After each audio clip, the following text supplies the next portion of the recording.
Hello, welcome. Welcome, my friends, fellow vegans, vegan curious, happy fams who are special members of our channel. Well, welcome one and all. My name is Ryan. I'm of the Happy Healthy Vegan channel. Me and Angie are the people who do this channel.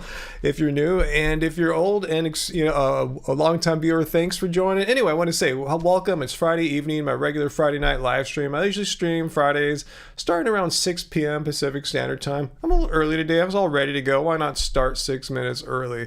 So, if you're watching after the fact, hello, you can watch this after the fact. I leave these up now.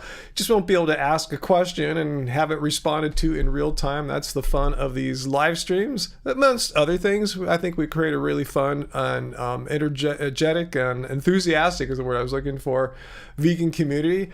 And also, too, Friday evenings are an opportunity for non-vegans to try to come here. Well, they can come here and try to debunk veganism. Any and all arguments and reasons as to why veganism is horrible, I'm open to hear them all. It's all good. Just share them with me if you think you've got the goods, and we'll see if anyone tries tonight. Most weeks we usually have a couple takers, so we'll see how it's going. Hey, Parth Patel, how is it going, Parth? Parth, you're the first commenter since we went live. I see a lot of people were commenting before I went on. Vegan Metalhead and Mithu Leon and Felon Marie. Welcome, everyone. All right, so as we wait for everyone to get here, I hope you guys have had a good week. Ours has been pretty cool. Been busy getting our 24/7 live stream of vegan travels going. We're going to launch that any day now. If you have any questions about that, I'll tell you more about it later. But that's what we've been working on all week. That's why there wasn't much new content this week. We've been going through so many hours of just old content, doing some slight edits to them and polishing them up and rendering them at a much nicer quality than they were when we first made them many years back. So cool. Good to see some of our fam here. Fu Man Poo and Fallon, if you're here, thanks guys. And Metalhead, thank you guys for joining the Happy Fam. We're up to 18 members now, and I'll talk more about it later. But we've made a Angie filmed a vlog at Disneyland the other day just for the Happy Fam people. So join up. We're actually motivated to make extra little bits of content for the Happy Fam. If you want to know how to do that, just go to our page and see the subscribe button up there at the top right part of the page. Subscribe. There's the join button. Click that and you can become a member of our channel. We have 3 tiers of membership. Just pick any one you want. All of them will get you now the live streams. We're going to do now that we've been doing this now for a couple weeks, we're ready to start hopefully next week do our first Happy Fam member only live stream. See how that goes. But anyway, I see a few questions here or comments. Queen Koya, you've been vegan for 2 years. Awesome. And can't remember why it wasn't. Yeah, once you do it and you see how it just makes sense and it's easy to do and it's great for the animals and that you're not exploiting and harming them and has benefits for your health and the planet. So yeah, it just seems like such a no-brainer. Hey, VLAM, another one of our Happy Fams here. Yeah, we got some content. We filmed it. Angie filmed it a couple days ago. We'll get it out in a couple days just for you guys. Good to see you, Happy Fam. You're on your way to a hiking and trail cleanup event now. Awesome. You'll have reception soon. Yeah, I'll watch the replay later. Hopefully something cool will happen tonight. There'll be some fun fireworks or something. We will see. And Fu Man Poo, thanks too for joining the Happy Fam on our channel. Again, if you want to join, we've got 18 members. Just launched it 2 weeks ago. I didn't think we'd get 18 members so quickly. It's at the top of our channel page there. Right next to the subscribe button, there's the join button. And yeah, join the Happy Fam, get exclusive content and live streams and other little goodies from us too. Discounts on merch and all. And what's that, Crystal? You keep inviting the non-vegans to join you. Funny how none of them have taken you up on it. On what? To become vegan, Crystal? Or to join in on trying to debunk veganism? Because yeah, invite non-vegans to come debunk veganism. They think they got it, I want to hear it. Veganism is messed up and wrong. Let's hear it. Daniel, that's for you to decide. Whose hair is better, mine or Earthling Edge? Different kind of haircuts. His is longer still, right? I know he cut it off a bit, but yeah, I got different kinds of haircuts. You know, this is kind of an old school haircut for me. This is kind of going back to my like love spirals downwards days haircut. I should try to find some photos of me from the 90s. I've just pretty much got my 90s do back here. Yeah, okay, Crystal, you've invited some of your non-vegan friends to debunk veganism. Oh, how come they won't come and try to debunk it? You know, why not? You know, I want to hear some good debunkings. Well, that's awesome, Queen Koya. School is out for you today. Awesome. Well, thank you for celebrating it here with me and with us this evening, or morning, or afternoon, wherever you may be. Yeah, Ed's got more of kind of a Jesus kind of haircut thing, but he cut it. It was like down to here, right? And he cut it like to maybe here or something. So it's kind of like a half Jesus or something like that. Yeah, but yeah, non-vegans will like to pick on my hair and Ed's hair because, you know, our hair is longer, and a lot of these like, you know, like just, I don't know what the word is. These just like, totally like, masculine focused anti-vegans think it's weird that guys aren't all bald like Joe Rogan and stuff like that. They want us all to shave our heads to be real dudes and stuff like that. So they pick on dudes that have hair, you know, whatevs, you know. Anyway, hey, Andrew Baker, happy Friday to you too. And Caustic Him, good evening to y'all as well. Or I don't know why I called you a y'all. You're a singular person, right? Caustic Him, I didn't think you'd be actually several people, but it was a y'all to generally everyone here. Mithulion, you wish you could grow your hair out. It is too thick and curly though. Then that's the best time to grow it, man. Get this nice kind of fro thing going. Man, I wish I had like, maybe I wouldn't like it if I had it. The grass is always greener, you know, but it seems cool to have like a kind of fro-y kind of thing going on, you know. I always thought that would look cool, you know, but anyway, if you don't like it, I get it. I totally get it. You know, we all have our preferences as how we want our appearance to be, you know. Hey, IE, wait, what's your name again? Is it Ilani, if you even want me to say it anymore? Yeah, they just, I don't know if they're jelly. I think it might be partly jelly that me and Ed have longer hair, but I think a lot of them really buy into this weird marketed version of masculinity where you have to like be bald and mean like Joe Rogan to be a real man or something like that. Anyone who's not like that, who has longer hair or has more compassion and is more chill, you know, it's like a threat to that perception or something like that. Really lame, huh? Really childish. Feel sorry for them. Let's see. Hey, Don Jackson. Good, yeah, happy Friday to you all as well. I'm a little mellow today. You guys know I'm always like doing sports on Fridays. I didn't go to the gym again this Friday, but I went to do some hill sprints this morning, and I was kind of concerned if I could do them because I noticed on Wednesday I had this kind of like just like sore quad muscles. I usually don't get sore quad muscles. It's usually the backs of the legs, like the hamstrings and glutes and stuff, but my quads are really sore. So I said, I'm going to try it, you know. So I woke up, you know, I got down to the where I do my hill sprints down by the beach on the flat part of the beach running path. Felt pretty good. I'm like, okay, it's a little sore, but I think I could work it out with a good warm up. But I was dead wrong. As soon as I got to the hill sprints, bam, the quad muscles are just, I could go for maybe like 5 seconds and then the pain would just build up to like, it was just too intense. So tried it a few times, didn't work out. So I did some other stuff, some bounding, and just went running since I was down there. But anyway, yeah, a little tired from all that. You know, running is rough. I forgot how tiring running can be. Hey, Fu Man, I may have vegan pox. Yeah, that's a new disease, huh? The vegan pox, huh? Hey, Gravy Babies. How's it going, Gravy Babies? Good to see more of our Happy Fam here. Hey, Aaron P. Speaking of Happy Fam, we got content for y'all for Happy Fam. I was saying earlier that Angie, when we went to Disneyland, our last trip of the season, and Angie filmed a vlog for Happy Fam. So if you haven't joined our channel yet, go to our channel page on your browser or app and hit the join button right by the subscribe button. And yeah, we got a vlog coming out for you guys just for the Happy Fam. And we're at a point now. We have 18 members, and thank you so much. In my wildest dreams, I didn't think we'd have 18 members in 2 weeks. We just launched it 2 Fridays ago.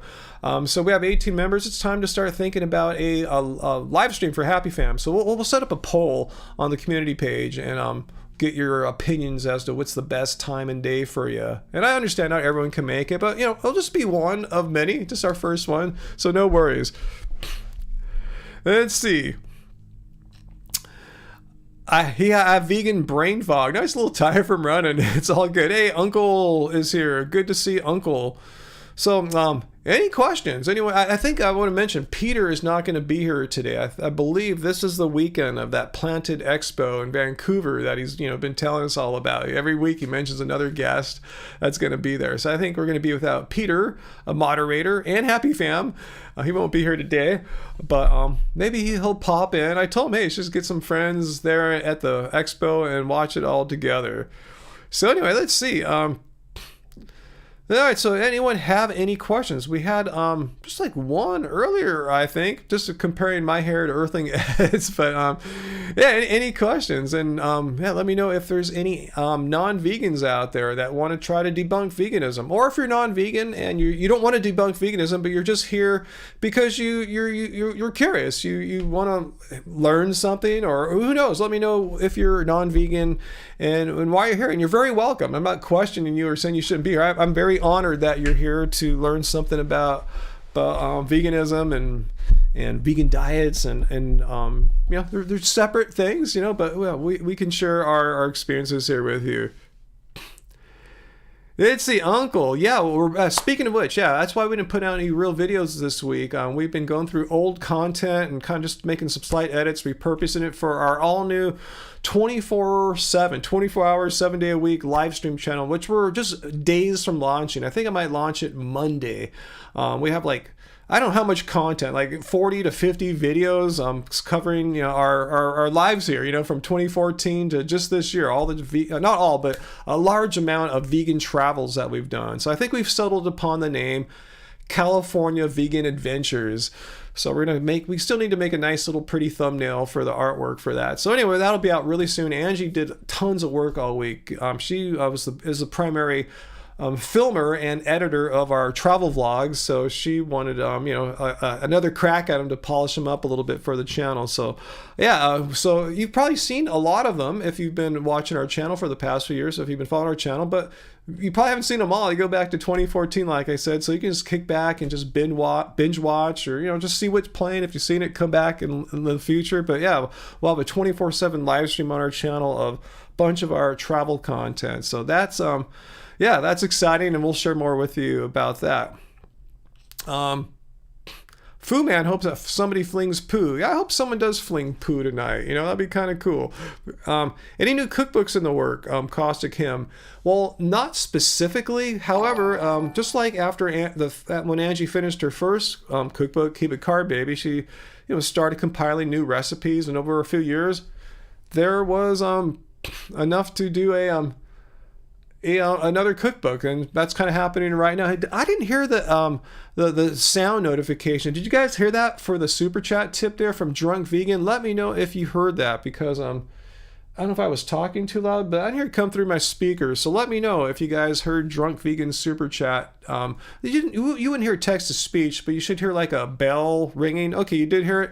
All right, let's see what you said there, Drunk Vegan. First of all, thank you. You're our first super chat tipper of the live stream. Hopefully not the last, but thank you so much.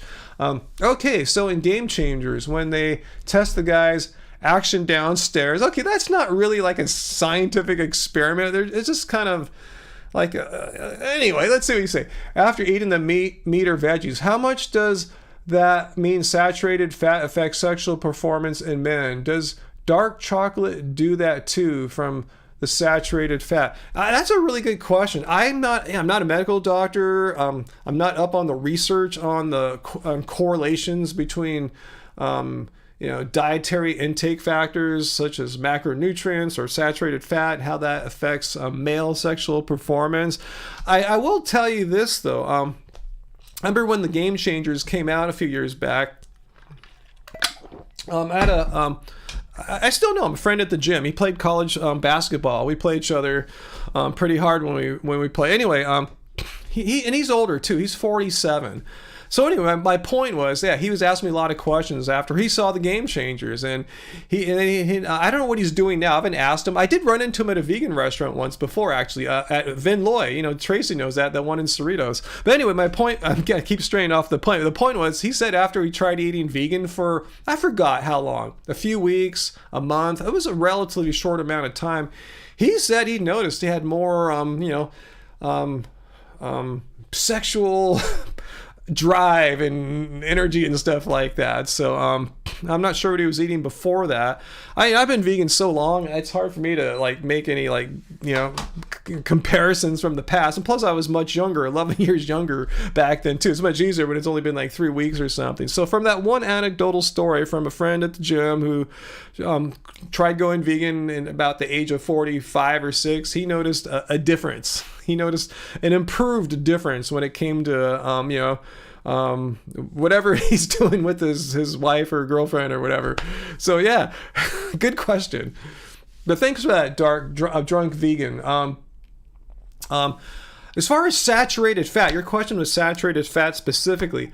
I don't believe there's a well-documented connection between saturated fat and sexual performance. Let me know if you guys know more about this. But again, that's not my area of specialty or anything. And I took that part of the movie with a few grains of salt. It wasn't like a true scientific study. There wasn't enough subjects, not enough controls. It was just a demonstration. That's the best word, a scientific demonstration. But it wasn't a study proper. I saw the reason I want to bring that up is I saw a lot of critics of the movie, anti-vegans, just complaining about that. It wasn't. They never said this is a scientific study. It's just a demonstration. Okay, cool. I'm glad all you guys heard it here. Let's see, Arcane Hippie, a non-vegan here. Cool. Thanks for coming on here, Arcane Hippie. You have a question as to why I think things like foie gras and veal don't receive more resistance publicly, even from non-vegans, due to how cruel the production of it is. Yeah, good question there. Those two items you brought up there, foie gras and veal, they do receive more resistance from non-vegans than like meat does, So there is a subset of non-vegans who have moral objections with those foods and don't eat them. I don't know what the percentages are of non-vegans that have those moral objections, but yeah, those foods do get resistance from non-vegans. I wish it were more, and I really wish that if they could see the moral problems with those specific foods, why just focus on the exploitation and cruelty just specifically applied to those foods? Let's look at all of beef production. Let's look at the whole, all the cruelty built into dairy, into egg production. I mean, the whole thing. Why just focus on those two? And I'm glad a few people are affected by that. Not a few, a lot are, but yeah, it's kind of disheartening that more people just don't see the inherent cruelty in those foods. So yeah, good question, Arcane Hippie. Why aren't more people affected? I think they use the same psychological mechanisms to protect themselves, from feeling empathy and therefore having to change how they view eating. They protect themselves by just blocking it out. Kind of a denial mechanism. That's my 2 cents. What do you guys think? Fu man poo, most people don't care. Yeah, it's that too. A lot of people just don't care. And a lot of people say they don't care as an excuse. That, denial mechanism I was talking about. But some people just flat out don't care. I know that's a true fact as well.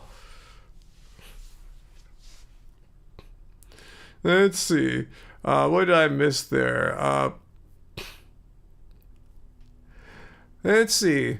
What's Tracy's argument here? That foie gras and veal are about the only types of animal products that many meat eaters do take issue with. Yeah, it's the exact same thing I said. Yeah, not a majority of meat eaters, but a pretty decent chunk. I would venture maybe 5 to 15% of meat eaters do take issue with those foods.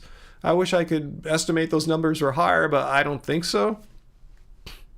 Oh yeah, Streamlabs. Just if you saw our Streamlabs chat bot there, yeah, the Doesn't Suck Being Vegan tee. They are in stock. We got them. I'm wearing mine today. Doesn't Suck Being Vegan. Get them at our new merch shop. Let's go there really, really quickly. I'm not going to spend all day there. I just want to show you. We set it up. You can get it on our You can launch it off our YouTube channel. Actually, at the top are like videos about and all that stuff. Anyway, here is our merch store. You click on it, and we have different colors. You can get everything from size small to double XL. And I wish we could go smaller and bigger, but that's all they had in this particular style of t-shirt, which I told you I have vetted. I'm wearing it right now. It's a very comfortable t-shirt. It feels, you know, it's the next level tee. And if you guys are like t-shirt, you know, aficionados, you know your brands, and it's a cool tee. It was like, came out like, it really got some market attention when American Apparel went out of business like 5 years ago, who made a nice soft warm shirt like this. So anyway, let's get back to action here. And yeah, if you want to get there, just click the link from our Streamlabs bot there. It's merch.happyhealthyvegan.org. All right, so what have I missed there? Let's see. Did I miss something here? What's that? Latable Galaxy. You had a guy ask you if you love plants, and you said yes, and then he asked why I eat them. What? You can't. Yeah, we can't eat dirt. We can't eat rocks. And so he's equating like a turnip with a cow, like the same level of sentience, and we should treat them similarly. Like, you know, turnips don't feel pain. It's hard to exploit a turnip. It's hard to take its baby away and put it in a box to make a veal turnip or anything like that.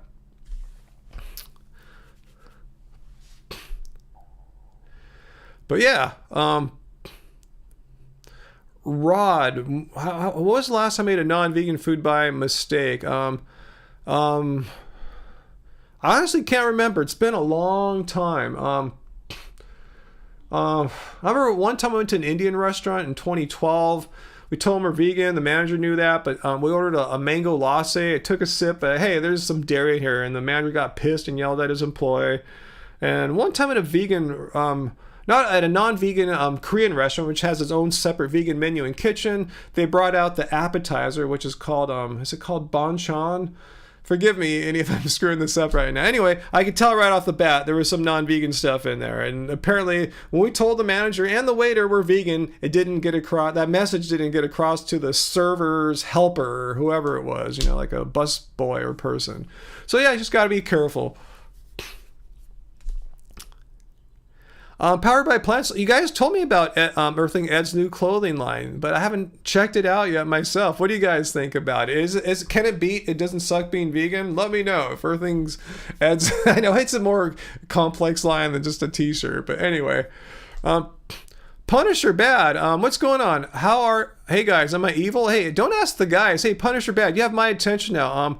I see your message was deleted. Ask me. I must have missed your stuff there, Punisher Bad. So now you have my attention here. I'll be looking for your name, Punisher Bad.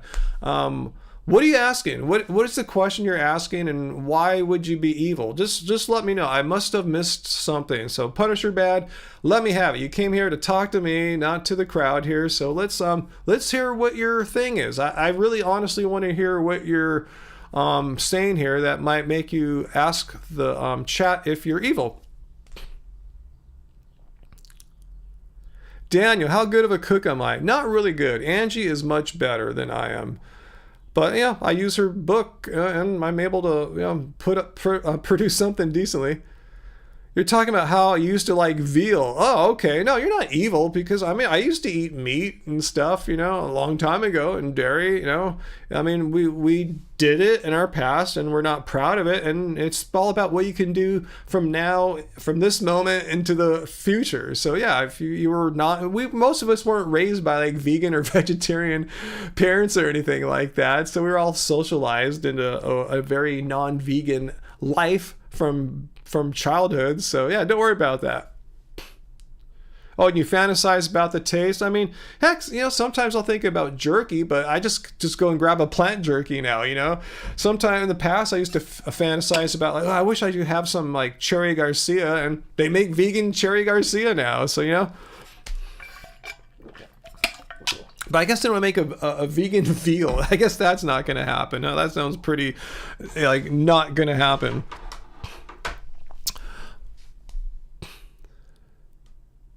Let's see. Sean, I hope you didn't try to cook our book. Yeah, the book has recipes. The book is not the food itself. It is the information that tells you how to make the food, but I'm sure you know that.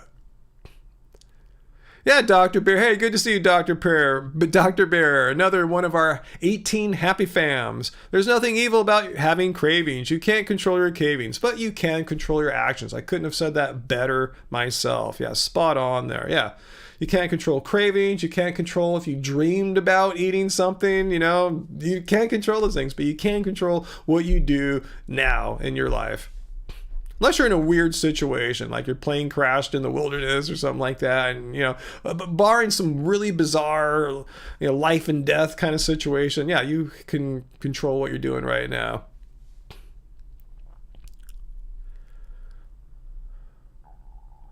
And it's powered by plants. How you doing? As a dedicated wine drinker. Wow, I didn't know you could dedicate yourself to wine drinking. Lol. I've noticed many more wines with a vegan label. Yeah, they just know. Like a lot of winemakers realize, oh, we've been clarifying our wine in a in a vegan way all this time. Why don't we just get a vegan label and just let the vegans know our wine's cool, so they don't have to go to Barnivore or not know. Just let them know, because it just opens their sales up to more people. I don't think anyone ever looked at a wine, oh, it's vegan, and oh, I'm not going to get it.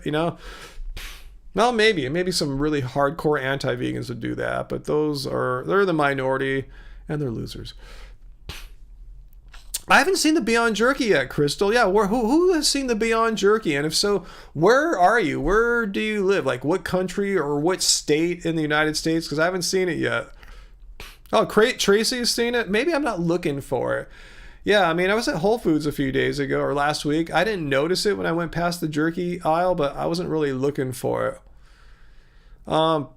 Rob from the UK. Hey, shouldn't you be asleep right now, Rob? I'm glad you're up late at night with us here. Favorite cheese, and you're from the UK. What's that one from Scotland I like so much? We can't really get it here. Is it called Sheez, like Sheez or something like that? I met them a few years ago. They're on this island in Scotland making their own vegan cheese. If you can find that there, that's really good. If I got the name wrong, just Google like Scottish vegan cheese. It's something like Sheez. But yeah, we like let's see. Miyoko's is really good. Follow Your Heart is good. Vile Life, is that another one that's really good? Yeah, there's many good vegan cheeses right now. I remember 20 years ago when what's that nasty stuff came out? It's not nasty, but it's kind of nasty in comparison to these really nice ones. But I thought that was amazing, and they've just gotten better. Hey, thank you, French Vegan, for being our second super chat tipper of the evening. Hopefully not the last. Let's see. Hello, misere. I am French. How are you find wine to go with the pizza? I'm not sure if I understand. How the finest wine to go with pizza? I personally think red wines go really well with pizza, because I think like tomatoes and red wine, I think are just a great, general pairing in Europe, right? Correct me if I'm wrong, but if you're looking to make sure a wine is vegan, like I said earlier, you can use that app or the website called barnivore.com. But yeah, pizza and wine, really good pairing. I've done that many a time over the past several years, and I love it. Okay, Uncle found that cheese company for me from Scotland. There it is. Look at Uncle. Bute Island Cheese. I tell you, it was an island. Cheese made in Scotland. Really, really good wine. Really cool people, too. And whenever we see them at the Natural Food Expo West here, we just go crazy and just try all their samples and see what we can get,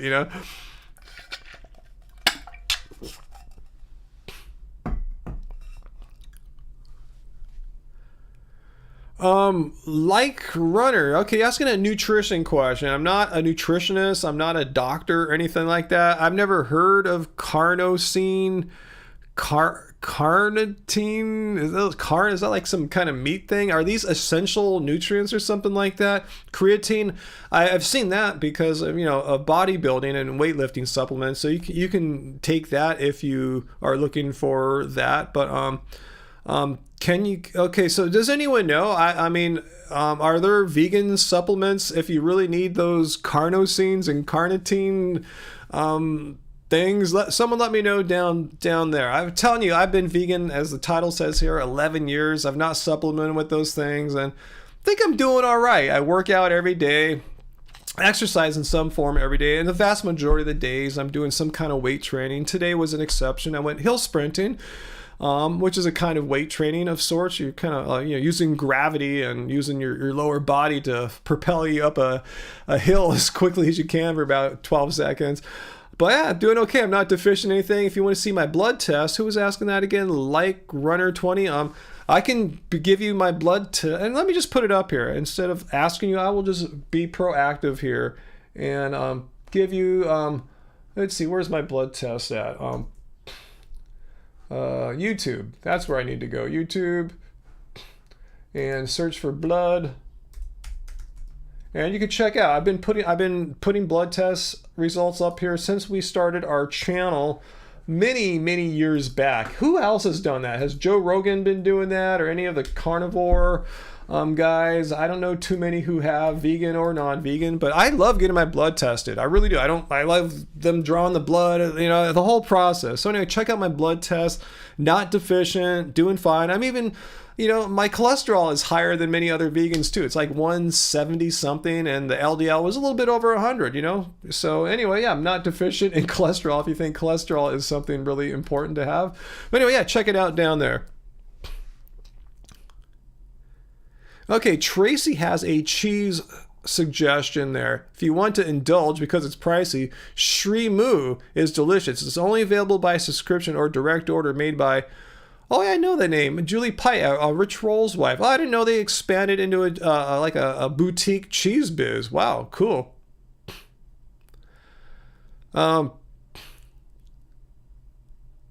Let's see, Sean, you've been vegan like twice as long as I have. Sean has been vegan 20 years, and congrats, still alive. Yeah, we're all still alive here and riding your bike. Yeah, we're still able to, perform athletically, and, we're just not like sitting around, just barely hanging on to life because we're missing so many nutrients, just slowly decaying and just barely getting by. No, far from it. I'm 54.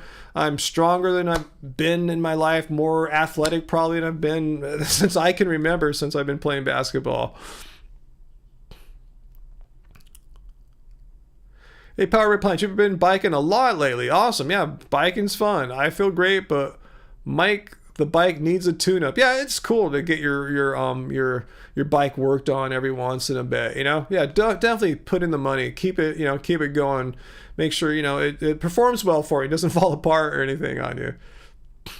Wait, we have something that someone called us a soy boy. Hey, Travis, who said we're soy boys? Did I miss something? Is someone saying some crap here? Yeah, I'm 54, Maddie. Like, how old do you think I am? Because a lot of the anti-vegans come here and think that say, you look like you're like 80 years old. You've aged so rapidly. I go, I think I look pretty good for 54. It's like, check out my mug here. Not so bad, not too shabby, huh? Not to say I'm like Brad Pitt or anything, but I'm just saying I think I'm doing all right. Hey, Han Solo's cousin, thank you so much. You are our first YouTube super chat tipper of the evening. We had 2 from Streamlabs, so thank you, Han Solo's cousin. Yes, and I agree with that sentiment. That would be a great t-shirt, huh? Just go vegan, everyone. That's a pretty bold idea, or just statement to make. Just walk in.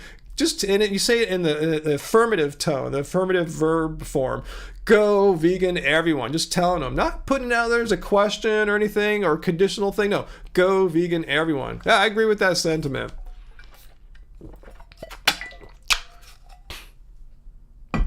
Oh, Angie's here. Awesome. What does Angie just put in here? Here's the full list of nutrients in the Healthy Cell Daily Vegan Essentials. Hey, let's see what's in there. Thanks, Angie. Let me see if I can copy that link. Let's see. All right, got it. Copy link. All right, let's go check it out. Browse the web. All right, let's see what. Yes. All right, so let's check out all the nutrition info here. All right, so here, whoever was asking here is just one of many vegan vitamins. There's product is fully vegan, and it's intended for vegans. It has a lot of stuff that vegans should be thinking about here. And I didn't see those carnitine things. So it really tells you, if you look at a typical multivitamin, you don't see those. Maybe those are nutrients that carnivores believe are super important. But yeah, a lot of us are still alive and kicking just fine, exercising every day and not falling apart without carnitine or whatever. But here's the giant list here. It gives you like a 100% or 200% of your daily value of a bunch of vitamins, A, C, D, E, K, a bunch of B vitamins, a bunch of minerals like iron, magnesium, zinc, selenium, chromium, some other things like omega-3 fatty acids, choline. Why is Siri talking to me? Hey, Han Solo's cousin, what are you doing right now? What are you doing there? You're feeding carrots to your bug friends. Oh, so those same bugs that you sent me the photos of, you're still, you're feeding them now. I thought that you just let them chill on you and you hang out. They're actually feeding them carrots. That is a true vegan, showing compassion to all sentient beings, not discriminating against bugs. Oh, so bless you there. And thank you again for, you're pretty much like a patron of our channel, Han Solo's cousin. Thanks for your mini super chat tips that you've left us and are continuing to leave us right now. A third one, you are an herbivore. I'm an herbivore too. Thank you so much, Han Solo's cousin. Much appreciated. You got to become a channel member too, Han Solo's cousin.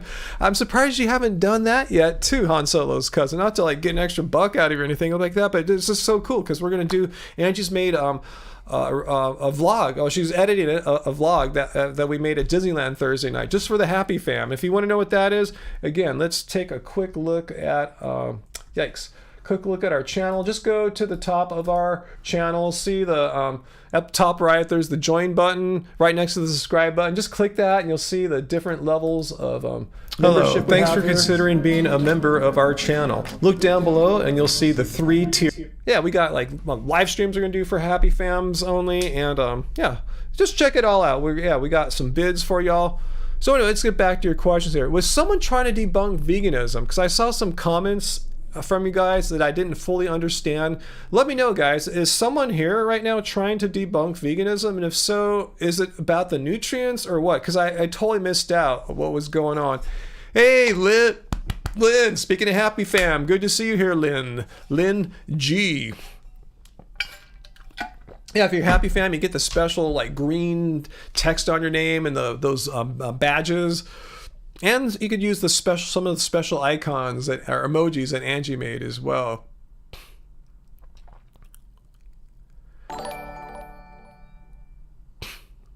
Let's see, Han Solo's cousin, another super chat.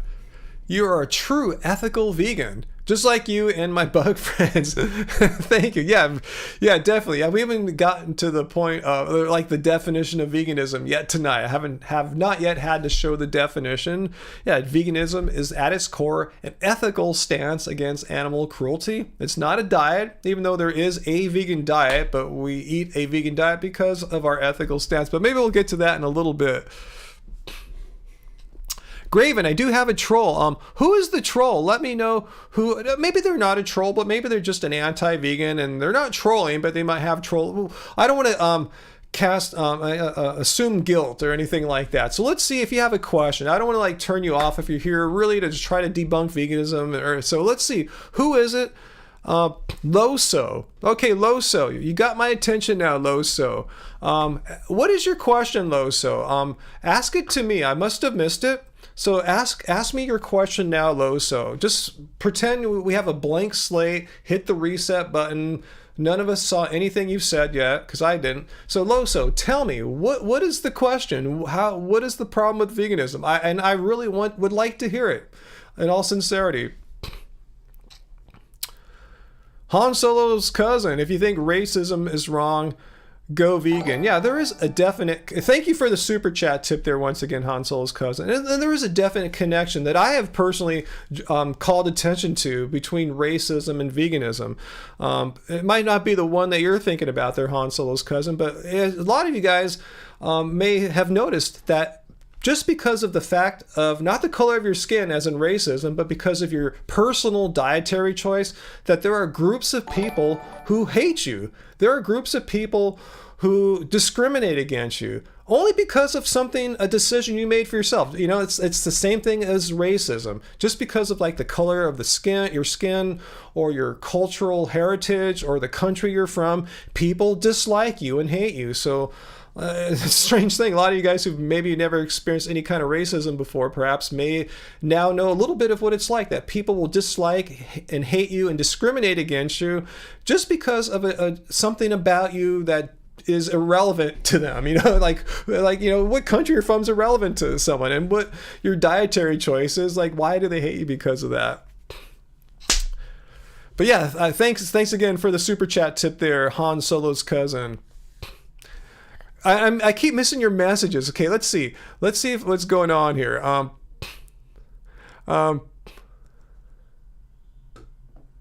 Okay, I see it, Dr. Bear. Thank you. I'm going to put that on the poop wall. Let's see. I'll have to do it over here. My bad. Let me get it. I finally got it in there. All right, let's see. All right, here we go. All right, I got you, Loso. I found you here. All right. Let's see what well, first of all, here's the rules. And for you, yeah, just look at the rules here as I get your comment up onto the wall here. Let's see. Actually, it's going to look crazy. You're going to see the rules and Loso's comment for 1 second. My bad, but we'll get this all sorted out here. Oh, you might not see it. Okay. All right, here we go. Loso saying there's no such thing as animal rights, just vegans who want to rob meat eaters of their own choice to eat meat. Okay, well, let's look at your statement here. Before we do that, let's look at Han Solo's cousin's super chat tip there. And because animals were born as animals, they discriminate. And because animals were born as animals, people discriminate. You're absolutely right. They discriminate in the sense that they find, oh, because you are an animal, you animal over there, I have the right to eat you. And that's what Lowe is saying here. Their own choice to eat meat. Well, let me ask you this. There's many ways to look at this.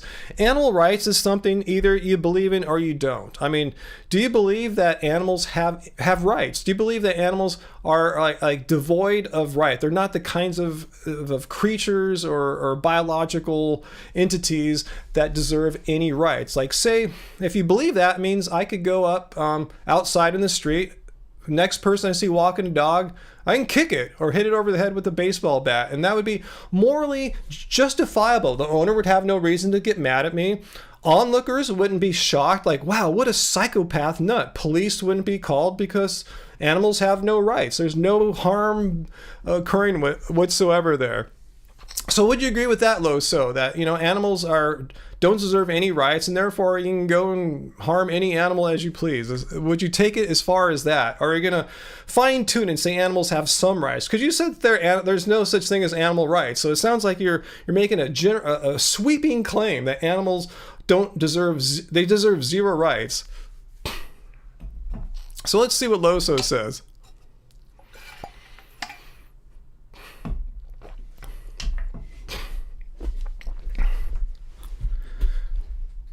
Okay, so you're saying if an animal is property that has no rights. Well, say I went outside and found a dog that didn't seem to have an owner. It was a feral or stray dog. So if I found a dog not being accompanied by a human that I can see anywhere, then I do have the right to start hitting it with a stick or a bat or kick it. Would you say that, Loso? Because you just said animals have no rights, and you tweaked it. It's okay, if they're property, then they have rights. Well, I'm going, there's plenty of animals that seem to not be the property of anyone. So I could go and start lighting dogs and cats on fire in my neighborhood, and that's totally cool.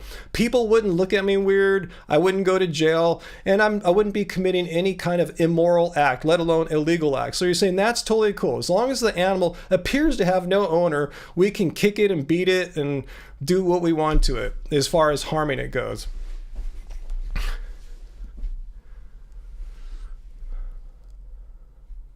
Han Solo's cousin, your school is dissecting frogs soon. Now, ooh, I choose not to do it. Man, yeah, I remember when we had that in biology, and wasn't a vegan back then, and I had horrible objections with that. In fact, I was in an AP biology class, so it was one step further than frogs. We had feral pigs, and that was, I wish I knew what I knew now. I just would have had to, just drop out of that. Loso, you didn't answer my question. I know there are laws on hunting and stuff. I'm just asking you.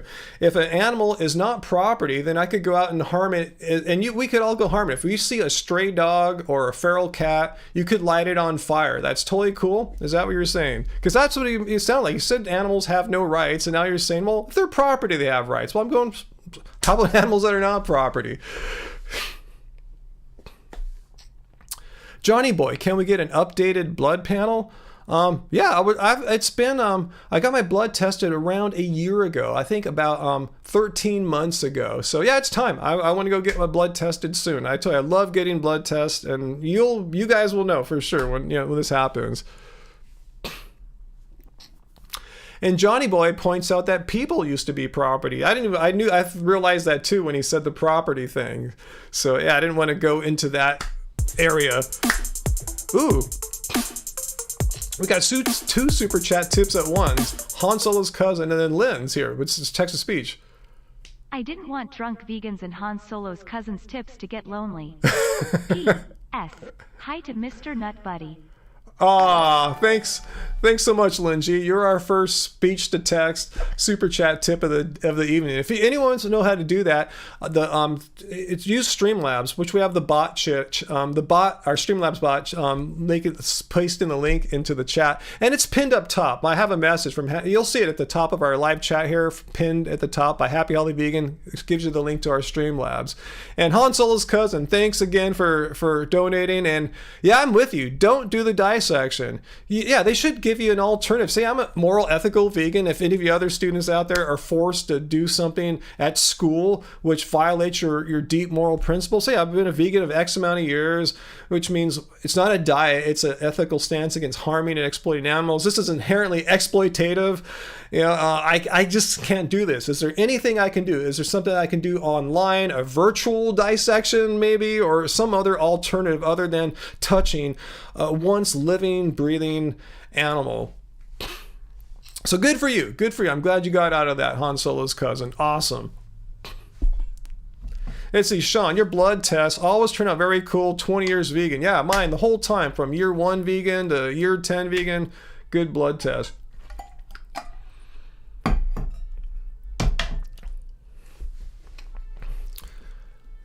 Although, so I'm not talking about, I don't want to discuss what's legally right. Is it legally right to harm a stray animal out in the street like a dog or cat? I'm just asking morally. So you're saying as long as the animal's not the property of someone, but appears to be a stray, then it's morally okay. Not to say it's morally awesome, but at least morally okay to kick it, to harm it, to beat it. Would you agree with that? It's not talking about if that legal or not.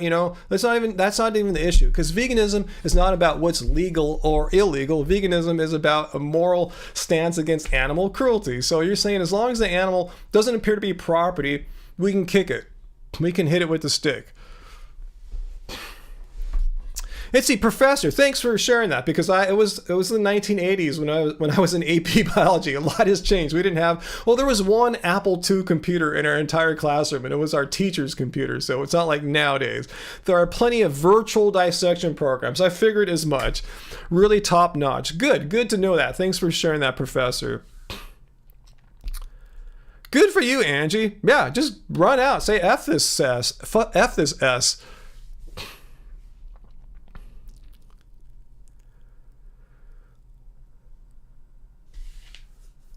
Hey, AJ Vintage, Atomic Vegan, good to see you, and thanks for being one of our Happy Fam. And Angie's got a video coming out for you Happy Fams in a few days. A special video of us at Disneyland. You had an Apple II? Yeah, I had a Commodore 64. Yeah, but I remember my biology teacher had a Apple II, and I thought he was like so cool. Where do you get your morals from? your God tells you eating meat is fine. So that's where has nothing to do with God or religion. I mean, there are vegans of virtually every religion. I mean, I know, I'm not going to just pedantically list every religion and then say I know a vegan from them, because I do. So this has nothing to do with what your God tells you or not to tell you. It's a moral stance against animal cruelty. You don't have to be Christian or atheist or Muslim or Hindu or Jainist or Buddhist or Confucius or Shinto or anything to understand that it's wrong. Here's the whole point, Loso, and I saw your super chat tip there, Han Solo's cousin. Thanks. Here's the whole point, Loso. Here's what you don't understand. It's absolutely unnecessary to consume animal products. Why do you intentionally choose a path in life every day intending that animals are exploited, harmed, and ultimately killed needlessly for you to consume? Because you don't need animal products to survive or to thrive and be healthy. And that's the immoral aspect. And that's independent of religion. Notice how I did not need to invoke the names of any deities or anything like this. It's a logical, moral theory. You don't need God to tell you that it's wrong to kill people. You don't need a deity to tell you that it's wrong for me to home invade people with automatic weapons and steal their property and harm and people. You don't need a deity to tell you these things. These are moral arguments. So anyway, that's a good point, Angie. One could say that meat eaters want to rob animals of their life, when we're talking about property. Thanks for the super chat tip there. Was that you wouldn't even do it virtual? You got another alternative. Oh, that's cool. Because the virtual dissecting alternative. Yeah, you're still dissecting an animal virtually, so no animals being harmed. At least you're able to learn what the students would be learning. You can still take a test and pass it. You'll still see all the stuff and parts, But if you have another alternative, cool. I'm glad you got one. Awesome. I would probably argue for the other alternative as well. But if you did the virtual dissection, I don't think there's anything inherently immoral about that, because it's all virtual.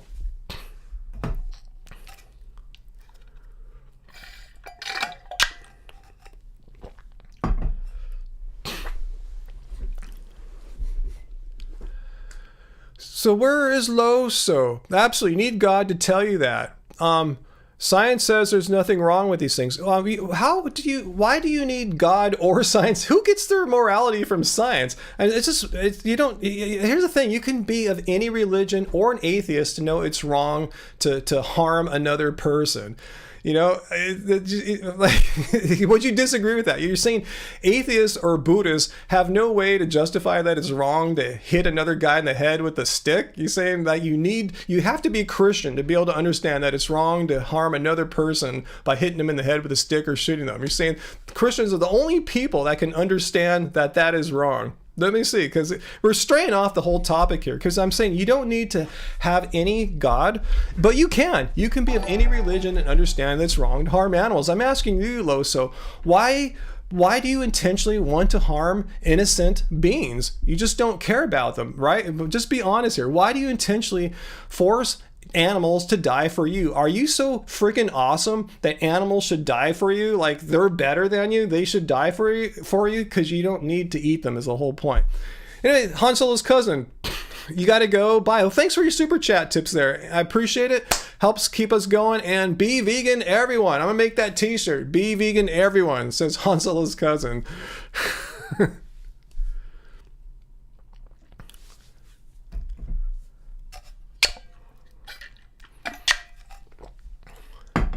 But thanks, Han Solo. We'll see you soon there.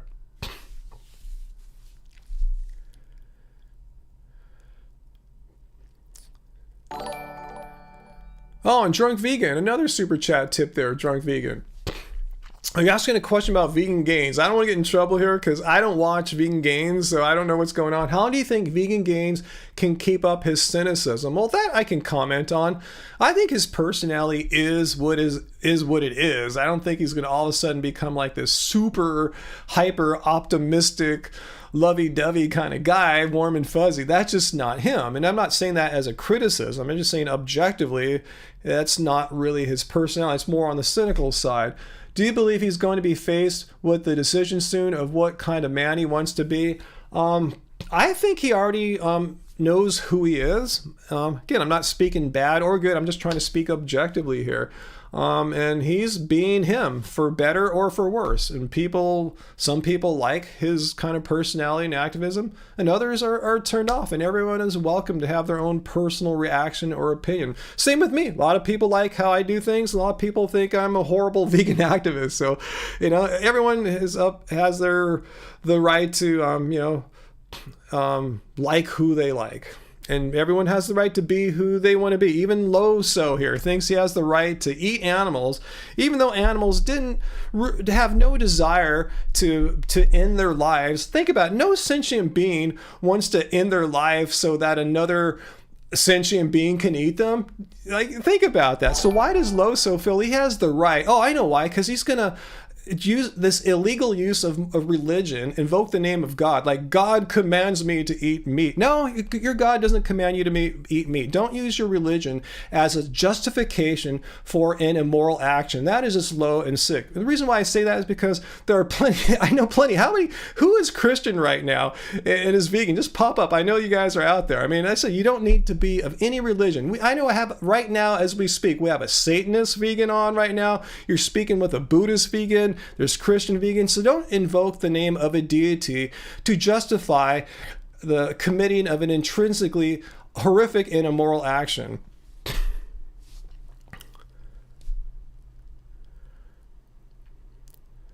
Anyway, whew.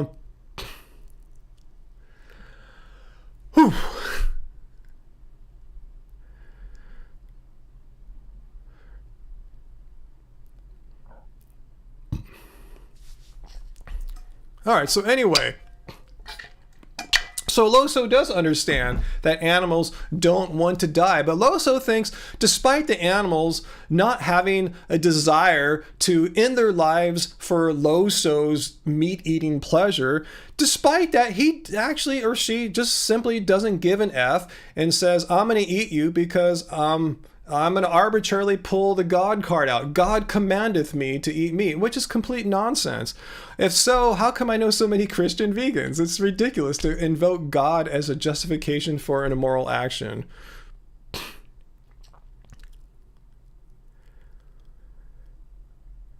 Let's see. Thanks, Professor. That's true, man. Some people do want to die, hence, suicide, depression. Maddie is Christian. AJ Vintage, a Jewish vegan.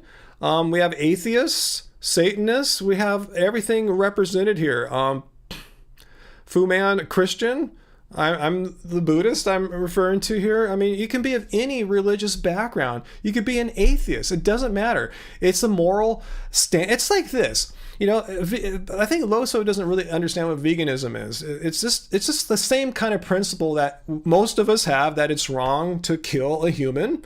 It's wrong in all cultures, basically. It doesn't matter if the culture is Buddhist or Confucius or Christian or Muslim or Jewish or Native American, ancient aliens, whatever. I forget the last one. But my point is, it doesn't matter. It's wrong to kill human. It doesn't matter what your deity or deities are. Same thing, it's wrong to harm an animal needlessly for food because you can go to a freaking market. That's independent of any religion or any deity. Uncles and uncle list. Yeah, Dr. Bear, shout out to our religious siblings who don't use their religion as an excuse to harm others, being other people or animals. All right, Elizabeth, Christian and vegan here. So how come the Christian vegans online right now say that they don't have any commandment from God? What's going on here? How come Loso claims that his God is commanding him to eat meat, whereas you guys, the Christian vegans, didn't hear that commandment? What is up? What is Loso doing here? Is he making this commandment up? What is going on? You guys tell me, because you guys know your religion better than I do. So I want you guys to tell me, where is he getting this commandment from God that he must eat meat or something? Whatever he was saying. I want to take his words out of context. I forgot what he said exactly. So please tell me, guys, where is this mandate from God or Jesus, whoever gave it, that you got to eat meat. You got to do it. The missing 11th commandment. Oh, Tracy, that's the one Moses dropped on the rocks and it broke and it never made it down.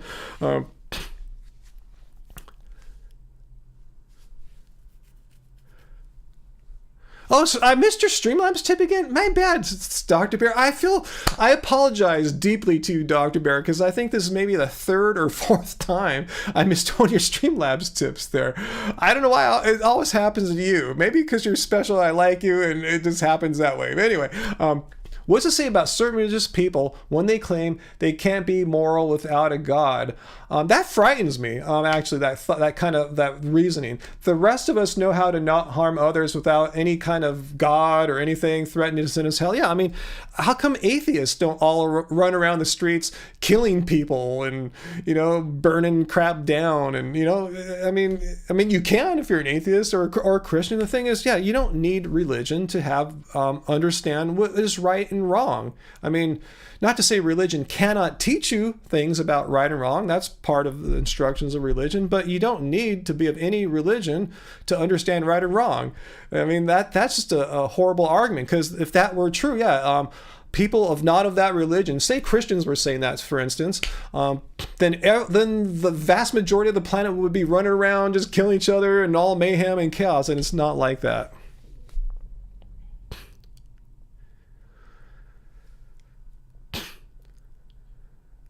Let's see. So Loso agreed. Okay, Loso is backing off that there is no commandment from God that Christians, thou shalt eat meat, or else thou shalt burn in hell. So Loso saying Christians can be vegan.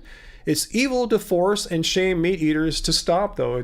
It's evil to force and shame meat eaters. Can you tell me where I have forced or shamed you to go vegan? All I'm doing here is looking at your argument and saying your arguments don't make any sense. Again, like, your arguments are all over the place. You're kind of flinging poop on the wall. First you said that there's no such thing as animal rights. Then you agreed animals do have rights only if they are property. Then we discussed how even if they are not property, like a stray dog or cat, we just can't go light them on fire, even though, so you agree animals have property. So you're kind of going all over the place, and I didn't shame or anything like that or force you. I'm just saying, what is your justification for eating meat? You're trying to base it in God. Then you agreed, okay, it's not explicitly stated in Christian theology that you must eat meat. Again, you're agreeing with me here. It's a moral stance. It's a recognition. Here it is. It's an understanding, a recognition of the inherent wrongness of making animals suffer and ultimately kill them for no reason other than, you can argue, maybe taste pleasure. No reason other than just to get a little tingle of joy for a couple of minutes, which you can do eating plants as well. There's no need to eat animals. There's no, like, you don't have to. There's plants you can eat. You can be healthy and thriving. That's the whole point. Why do you, as a Christian, find yourself every day insisting that animals die for you when they don't have to? Do you take pleasure in knowing that animals are dying for you? That's what I want to know. If you have any kind of sense of compassion, why do you allow animals to die for you needlessly every day? That's what I'm asking. This has nothing to do with religion. This is just asking you, how do you justify that?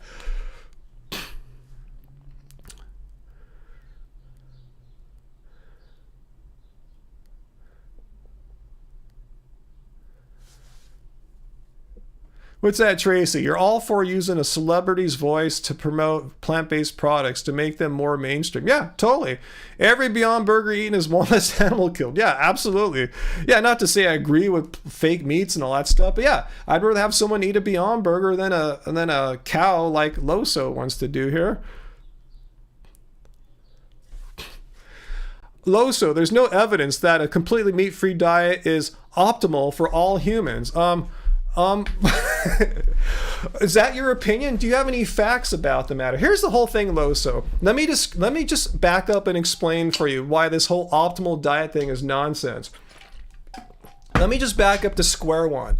I am vegan, and most of you guys here are vegan because we find it morally wrong, as I said a bunch of times tonight, to needlessly harm, exploit, kill billions of animals every year needlessly because we can eat plants. So therefore, what are we going to eat? We have to eat something, right? We just can't starve ourselves to death. We can't eat sticks or plastic or chew on furniture or something like that. We have to eat something. So only plants and fungi are the only alternatives that are consistent with our moral beliefs. So the question you need to ask yourself, Loso, is a vegan diet the optimal diet? Like, what is the standard American diet the optimal diet? Is the carnivore diet? Is the low carb keto diet? Who knows what the optimal diet is? The people can debate that. It's like asking, who's the most powerful superhero? Is it Thor, Superman, Aquaman, Loki, Batman, Robin? You know, people debate that all. Who's the greatest basketball player of all time? Those are matters of debate. The thing is, let me get back to the point here. Since we're not going to be eating animal products, we want to make sure if we're eating just plants, are we effing ourselves? Are we harming ourselves? Are we causing irreparable damage and deficiencies and we're going to suffer? So I wouldn't want to sacrifice my life for my morals, as strong as my moral convictions may be. I don't want to like die because of my morals, and veganism should not be a death cult. So here is the answer here. Let's go see the opinions of people who actually have looked into this matter. People who are PhDs, doctors, nutritionists, and I'm talking about groups of professionals, not just like one wild guy on Facebook who takes his shirt off, hey, I'm a doctor and I don't eat any animal meat or whatever, you know. Just look at the opinions of health organizations. Like, say, how about the Dietitians of Canada, the British National Health Service, British Nutrition Foundation, Dietitians Association of Australia, and they're saying pretty much the same thing. Dietitians of Canada say a well-planned vegan diet can meet all these. They're referring to nutritional needs. It is safe and healthy for pregnant and breastfeeding women, babies, children, teens, and seniors. British National Health Service, with good planning and an understanding of what makes up a healthy, balanced vegan diet, and that's what we promote here, you can get all the nutrients your body needs. So even though LOSO says it's not been determined if a all-plant diet is optimal for human health, who cares what's optimal for human health? All I want to know is, am I getting the nutrients I need, and am I able to like be healthy and survive? And the answer is an unequivocal yes, 100%. So that's all you need to know. And this whole debate about was it the perfect diet is a classic example of a fallacy in logic. It's known as the nirvana fallacy, saying, well, here's the problem, but your solution isn't absolutely perfect. Your solution to just the problem is, you know, animals are dying and being killed needlessly. So the solution is to go vegan. And the nirvana fallacy says, well, I don't know if eating a plant diet is the best diet ever invented or discovered for humanity. 100%. Who cares? All we need to know, is it going to harm you? Are you going to get the nutrients you need if you're an athlete, if you're old, if you're young, if you're breastfeeding, if you're pregnant? The answer is yes. So that's the answer, Loso. Who knows if it's the best diet ever discovered? Don't know, but all we know is it's really freaking good.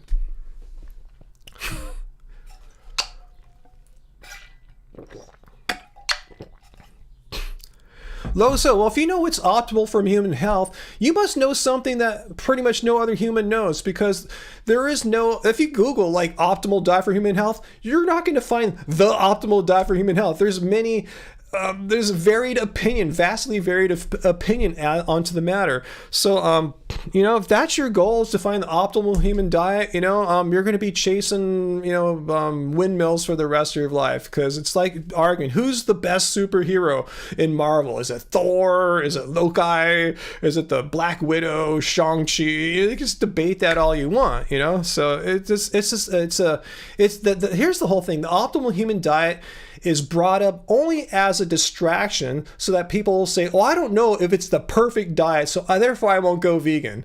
You know, when they're probably already eating a diet that's like way worse than how we eat as far as like nutritional adequacy goes. So anyway, yeah, that's the improper use of invoking the optimal human diet. You should invoke, is it a healthy diet? Are health organizations writing their or risking their reputations by putting out these statements saying, eat no meat, you'll be healthy as long as you do it in a sensible way? I mean, that's pretty credible right there. They don't say this in the absence of any evidence. This is after having reviewed the scientific evidence. One poop at a time. So anyway,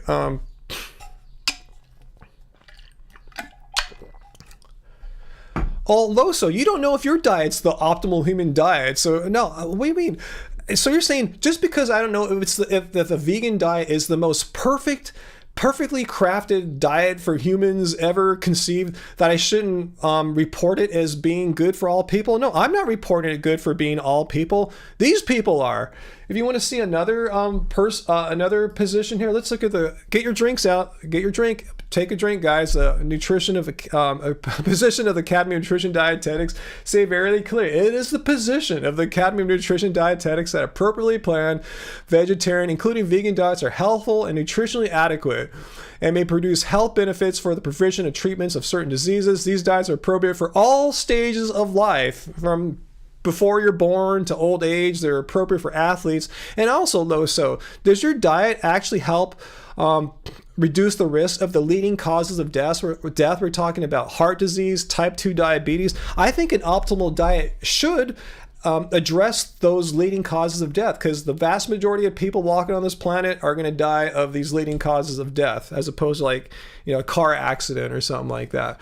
So if your diet doesn't address the top 2 reasons why human beings across the planet die, I don't think it even could be in the running for the optimal human diet. I think if it's going to be optimal, it should help you not die, right? Is it good for zombies? No. So therefore, veganism is debunked, Sean. Yeah, veganism is not good for zombies. And so therefore, it's not good for anybody, right? You got it there, Sean. Thank you. Hey, Groovy Lisa. What's up? Yeah, you guys got your drinks there. I had to show the position of the Academy of Nutrition Dietetics. You guys know there's a drinking game. When I have to say poop, you drink. When I show the Academy of Nutrition Dietetics, when I show the definition of veganism, those are opportunities to hit the beer or wine or whatever cocktail you're enjoying right now. Now I'm doing good, Groovy Lisa. Thank you for asking. Yeah, we're having fun. Loso thought they could debunk veganism.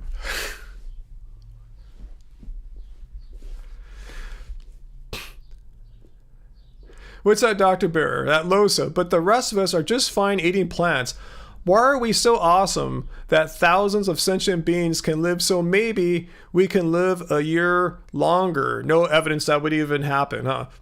In fact, the evidence shows we'll probably live a little bit longer, because our nutritionally balanced vegan diet has been shown to reduce your risk of dying of the top 2 leading causes of death. And if you look at Dr. Greger, he argues that it reduces your risk of dying of 7 or 8 of the leading causes of death. And I haven't seen Loso produce any evidence that whatever diet he or she is following helps extend your life.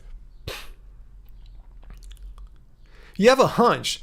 This is a great discussion, I agree. The thing is, hunches are one thing, Loso, but actually reviewing the scientific research is another thing. In this position paper from the Academy of Nutrition Dietetics, this is just the abstract to a much larger article. We can go find it here if you don't believe me. This is just the abstract. It's based, if you look in the references section, they base their opinion paper after having reviewed roughly 100 papers, government public reports and the like. They just didn't pull this out of their butt like a hunch. That's what I'm saying. You're using hunches.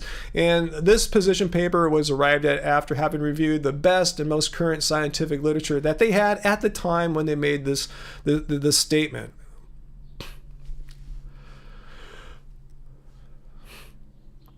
Would a vegan diet support a patient on dialysis? I have no idea. You guys tell me, are people on dialysis in need of certain nutrients that plants don't have? I mean, I'm not a medical doctor. You guys chime in here. I'm not a medical doctor. I'm not going to BS you guys, but my hunch is why not? And if they needed a certain nutrient that a plant-based diet doesn't have, which I don't think, they just take a supplement and be vegan.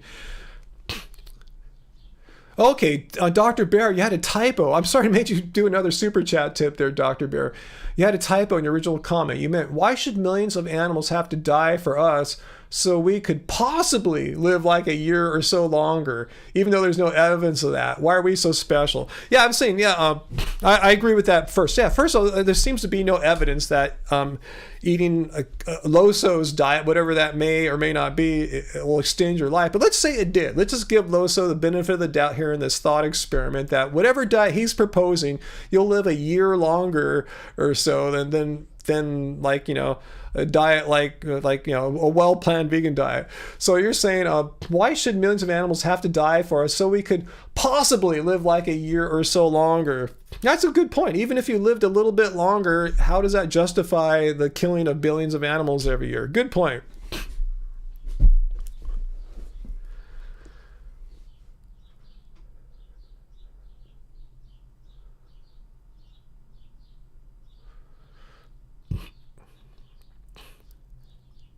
All right. Loso, I think I can't pronounce the person's name that you're responding to. Is it Greek or Russian? I don't know what those characters are, but the point is I wouldn't make a comment so negative like that. This is an issue between them and their doctor. You have no reason or to like say they're you know, bag on their how their heart attack played out. That's a medical issue there, a personal one. Jesse, yeah, we're playing with the poop ball right now. Yeah, we've been having this discussion here with Loso about animal rights and vegan diets and all that. Yeah, you missed some poo fireworks for sure, Jesse. Kay Farna, no, we didn't talk about, is that Kim Kardashian? No, we didn't talk about celebrities yet. At least I haven't. You guys may have been doing so in the chat.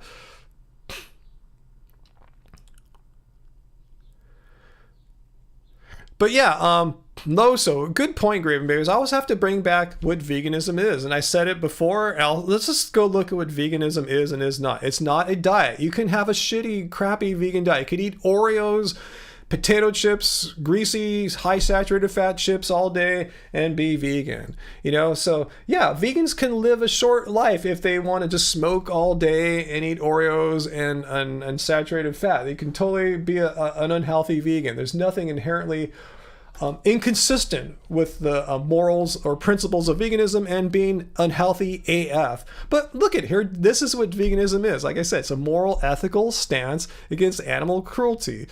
A philosophy and way of living which seeks to exclude as far as possible and practical all forms of cruelty and exploitation of animals. And like I said, okay, well, we got to eat something. But something's plants. Are the plants healthy to eat?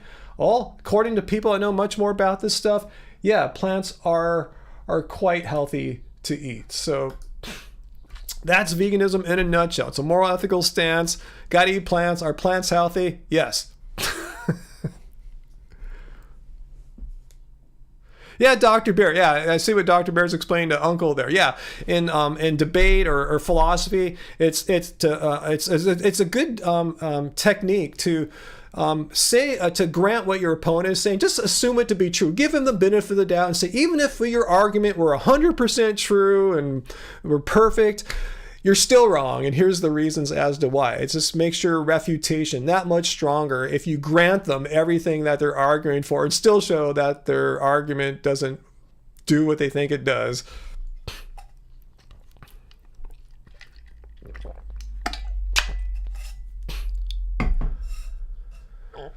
Okay, well, we've had a lively discussion so far, and we're pretty, we're not even that far into this tonight.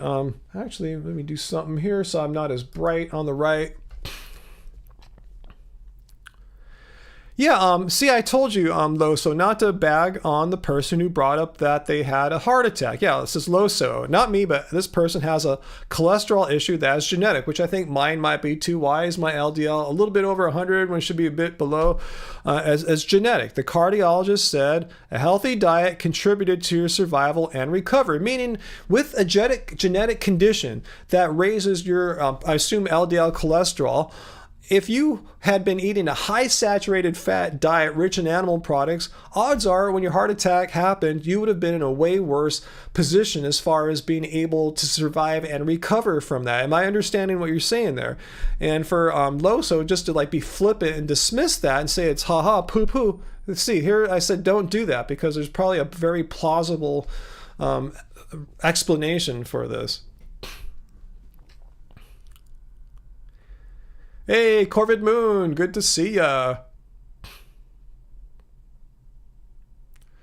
Let's see, Fu Man Poo. What do you see? You watched Carrie Underwood sing mud on the tires with Brad Paisley yesterday. I was not aware of that happening there. Yeah, smash the like button, guys. Let YouTube know that Happy Healthy Vegan live streams, particularly these Friday ones, are good. Let's see, what else did I miss here? How long have I been on? Hour 20. Wow, time is flying. Seems like just an hour, but it's really an hour 20. Time flies when you're having fun. One time I saw Elvira, Mistress of the Dark, say, time's fun when you're having flies. Anyway. Let's see, K. Farnan. Someone said only meat has enzymes and nutrients for brain health. Where is that person, K. Farnan? Or who is the person? I missed some stuff here. I saw someone ask something about fruitarians, and I love to talk about fruitarians. So now we kind of backed off from Loso a little bit here. Who was asking about fruitarians, and who was asking about like meat for brain health? We'll look at that right now. Hey, Atomic Vegan. For the Summer Pizza Fund. Oh, thank you.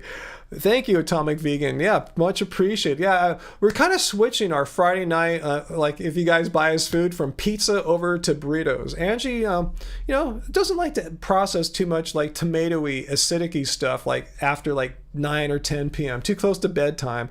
But we found this place, I'll tell you, just like a few blocks down, that has like a really nice vegan burrito and taco menu. So maybe we'll get some of that tonight, guys. And it's not that expensive too. Since we don't get all the fancy meat, we just like a bunch of rice, bunch of beans. We're happy. So yeah, it's going to become like a burrito fun now.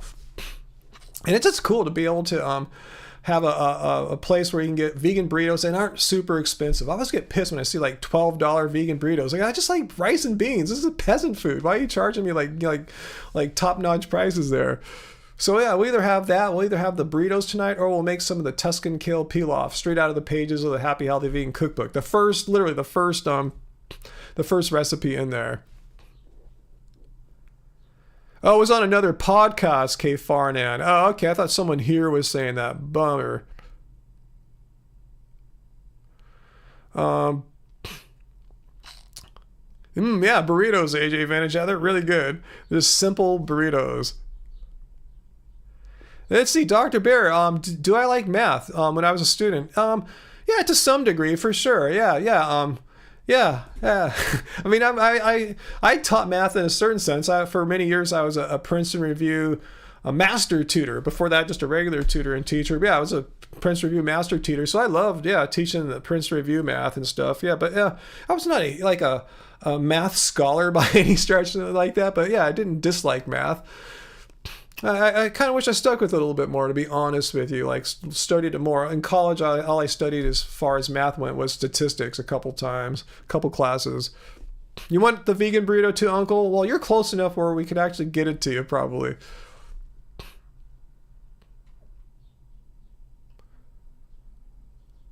No, what's that Lamont Hooper? Dude, I see Joel Hansen. Model versus Food got canceled for being racist against Asians. No, first of all, I don't know who Joel Hansen is. I never heard of that show. And racist against Asians. Wow, can't imagine what was going on in there.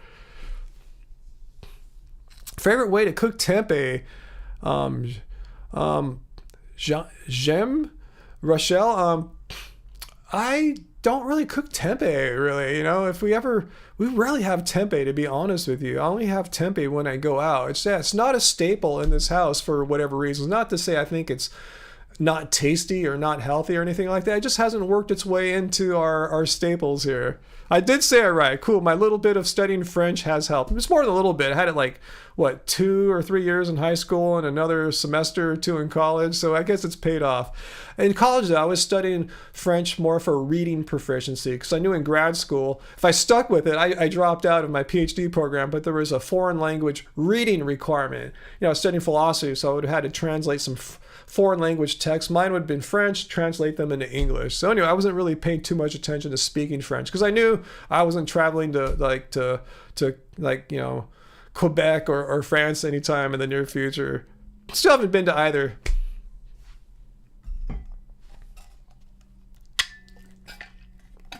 Yeah, Henning, you're talking about, the Blue Zone people. Yeah, if you look at some commonalities of the Blue Zone people, they don't need a vegan diet, but they don't seem to be chowing down on a ton of meat every day either.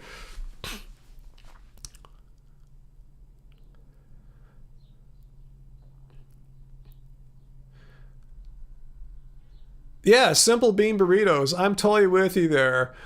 Simple bean burritos with some, hopefully not too hot green chilies. Hey, we're getting old here and Happy All the Vegans. So we're trying to like keep the spices down at night. You know, in the daytime, yeah, I'll have a habanero. It's cool, but yeah, not at 10 at night. Dr. Bear, you took French too because for your math PhD, you needed French, Russian, or German. Oh, cool. That's interesting for math. Is that because of like just reading scholarly stuff in other languages and being able to understand more of if you're going for a PhD, you got to be able to do research. Is that why? Just kind of curious. Yeah, I wouldn't have thought. I never would have dreamed that math PhD programs, at least some of them, require a foreign language. Fu Manpu, you dug statistics. Yeah, I think statistics are really handy. Yeah, I had statistics both in when I was studying psychology and behavioral sciences, so I could understand how to run the statistics on the little student studies I was doing. Then I just had a pure statistics class in the math department for a math requirement.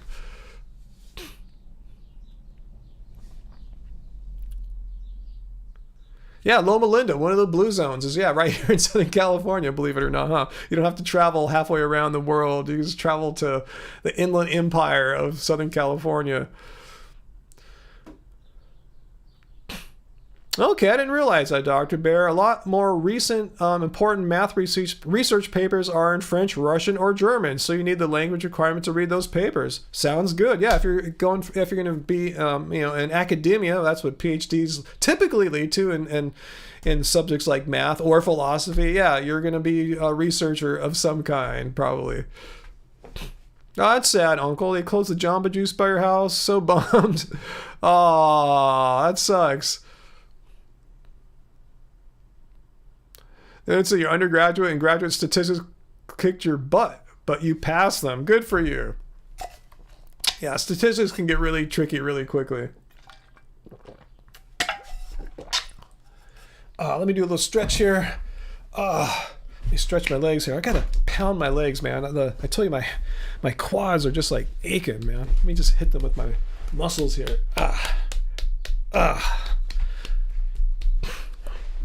Ooh. Sucks being old and doing all this hardcore training. Let's see what's that Green Babies. The KFC commercial is on pushing the meat agenda down your throat. Yeah, they say like vegans are always trying to push your agendas down our throats. Like, no, when I kick back and try to watch TV shows, how come I have to see Carl's Jr. look at all these juicy burgers on the grill and El Pollo Loco? It's like, why is that image coming into my house? So yeah, if anyone's pushing their way onto others, it's not us, it's not vegans, it's the big monies of these big, food corporations.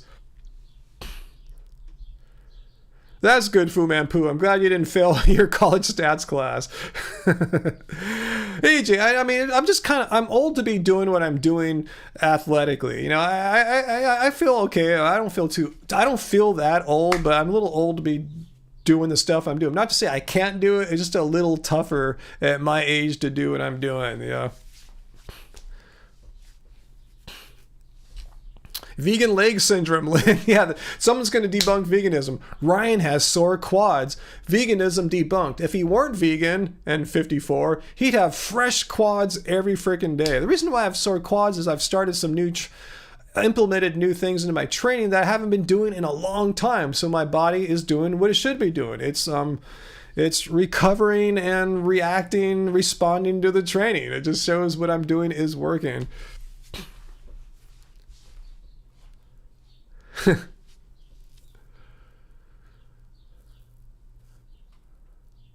Wow, so did we you like to make Excel do your statistics? We didn't have many spreadsheets back when I was in college. I mean, yeah, it was just getting started, like the Microsoft Word and Excel, but it wasn't like it is now. And I know what you're saying.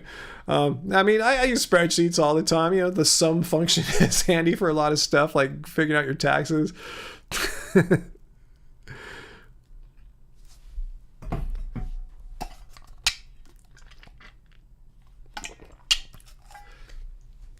I don't even use Excel, to be honest with you. I'm in the Apple ecosystem. No hate or anything. This is what I use. So I just use numbers. Same kind of principle.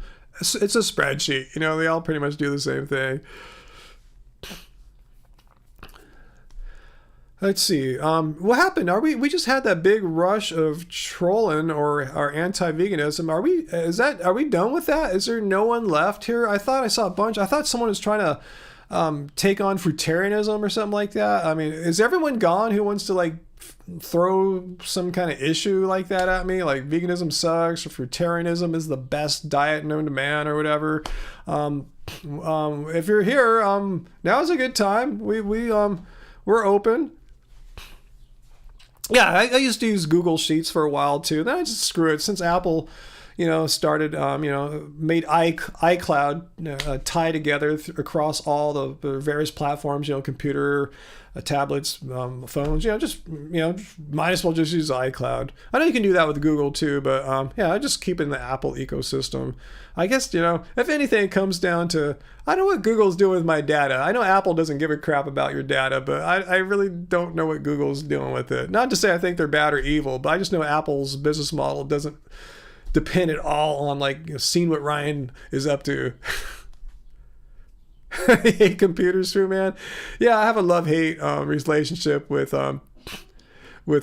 computers and technology. When it works, it works. It's awesome. And when things are not working, you kind of hate them. Yeah, lots of people. I did see a guy earlier during all that say hunting deers is necessary. Not sure who posted it though. Yeah, I put in the back of my mind, what do you mean necessary? I mean, necessary means you need to do it, like without which all hell would break loose, one would die. So what would happen if no deers are ever hunted? Like they would take over the planet or something like that. I mean, like what? And it's funny how hunters like to justify, oh, since you have to hunt deer or else they'll take over the planet, we'll be the ones that do it. It just seems like if it were like such a big deal, maybe the government would step up and do it. But hunters try to make it seem like they're doing an altruistic act. We're helping the world. We're helping people and we're helping the animals ultimately by thinning out their numbers and making life better for them all. We're doing it out of the kindness of our hearts. And that's a bunch of crap. These bizarre, insincere justifications to commit an immoral act. Like we were talking about Loso earlier, invoking God as his justification for eating animals, and hunters invoking this altruism and compassion for slaughtering animals. Anyway, let's get back to what's going on here. Graven Babies, you got to go? Awesome, Graven Babies. Wrestling is calling you tonight. Awesome. Alan Papillon, when I cite the position paper, is that not an appeal to authority fallacy? No, appeal to authority fallacy is this. You kind of got it wrong a little bit. Appeal to authority is this. This person is really qualified or educated. Therefore, what they're saying is an infallible truth. It must be true, and anyone else who says anything is full of crap and full of it. That's an appeal to authority. I'm using an authority as a substitute for logic and just assuming it to be true. When I show a position paper or something like this, I'm saying, look, you might have your opinion might be that vegan diets suck and will kill you. Well, that's your opinion based on nothing, based on a wacky fantasy or some crap you heard on VD's channel or something like that. But if you look at people who know more than you do, people who actually have expertise. We're talking about groups like this are made up, they're organizations made up of hundreds, often thousands of people, like in the case of the Academy of Nutrition and Dietetics, and they reviewed the relevant scientific research, and this is what they concluded. Could they be wrong? Yeah, they could be wrong. See, appeal to authority says they cannot be wrong because they are such important, great human beings. There's no way. They're infallible. I'm not saying that. These are people that know much more than I do, PhDs, MDs, nutritionists, dietitians, and the like. And after having reviewed the relevant scientific research, these are their opinions, that vegan diets are nutritionally adequate for all people in all phases of life, based on the relevant scientific research. Furthermore, since these are position papers put out by organizations, their reputations are at stake. If they're telling you a bunch of crap and it's wrong and it's nonsense, well, that causes some damage to the their reputation. So it's not a appeal to authority. It's just saying, look, here's people that know more than I do, and probably you, unless you're on this level, and this is what these groups of professionals have concluded. It's not an appeal to authority. It's just showing the opinion of someone or groups who have actually looked into the matter and are qualified to comment. But good question. Fair question. I'm not mad that you asked that. I wanted to show you the distinction there. I'm not saying that they are infallible and incapable of error. That's an appeal to authority.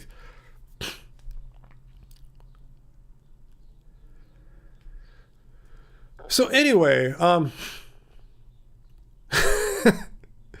it's a good point there, Samuel. I mean, you might be saying that kind of like, facetiously or not. I'm not sure. But yeah, seeing so many meat eaters that don't have the ability of critical thinking, yeah, makes you wonder. Makes me think meat contracts the small blood vessels of the brain, destroys some critical thinking skills. I don't know. We see it so often. I mean, I see it often too. I see vegans that seem to lack critical thinking skills more often so in like the fruitarian kind of world. But still, yeah, I know what you're saying here. It's kind of like, why are these people lacking the ability to understand critical thinking? Just, basic common, just logic. Is that the thing, basic common logic? Just, critical thinking. And why even invoke logic? Oh yeah, maybe that was it. Shehan Olulu. I thought I saw your question earlier. Thanks for bringing it up about fruitarian. You're not a fruitarian, but would like to know, what do I think of the argument that fruitarians make that if you eat fruit, you're not hurting the plants. Therefore, it's more ethical. More ethical than what? Than eating non-fruits? Let's say I eat a potato, for instance. I know they hate potatoes, right? Have any of you guys ever grown potatoes? I have. I know the life cycle of potatoes. Potatoes are ready to be harvested when the plant above is starting to die. It's done. Its lifespan is over, and then you go and pull the potatoes out in the roots. I don't think anything's really being harmed. The plant's gonna. You could wait if you really want to be the most compassionate human ever imaginable. You could wait for the plant to just fully die over if you really wanted to, and the potato will still be there in the roots. So how is anything really being more or less harmed if you eat a potato versus like a mango? That's ridiculous. And furthermore, potatoes and mangoes are lacking sentience. You're not exploiting or harming them anyway.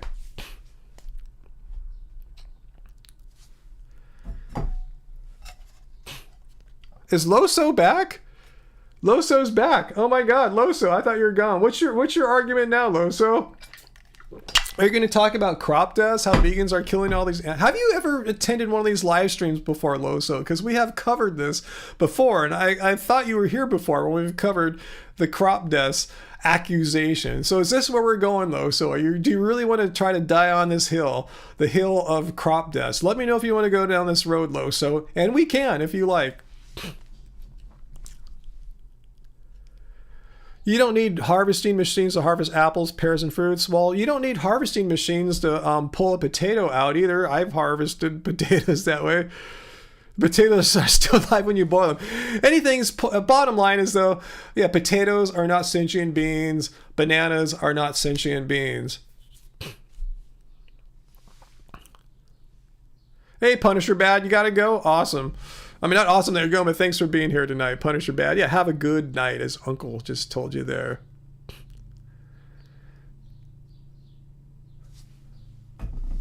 Yeah, Tracy points out, we're going to go down... okay, you're not going to go down the crop deaths. You're not going to go down the crop deaths, because you saw, as Tracy pointed out, and we can get into some numbers if you really want to see some numbers, Loso, because I have them. But yeah, Tracy points out, the amount of land for livestock includes the land used to grow the plant products that feed the livestock. And most people don't realize, like the big crops of the United States, corn and soy, more land is devoted for those two crops than any others. And guess what? Less than 10% of either of those crops reach the mouths of humans. The vast majority of those two crops goes to feed livestock. In the case of corn, some of it reaches cars and gasoline in the form of ethanol. But my point is, the vast majority goes to feed livestock. So problems that you want to claim about crop deaths to produce plants, well, yeah, stop eating animals, because those crops are being fed to animals. Standard poop. Tracy the vegan. I'm a potato killer. About to nuke one now. Yes, nuke a potato. Yeah, I don't think it's, there's any ethical issues involved by sticking a potato in the microwave. Let's see. Your potatoes don't scream, Jesse, at least with your headphones on, huh? All right, so Loso claims that he or she has better arguments than the crop does. So yeah, throw it at us, Loso. We'll entertain one more argument. It can't occupy our whole night though, because we gave you so much time earlier.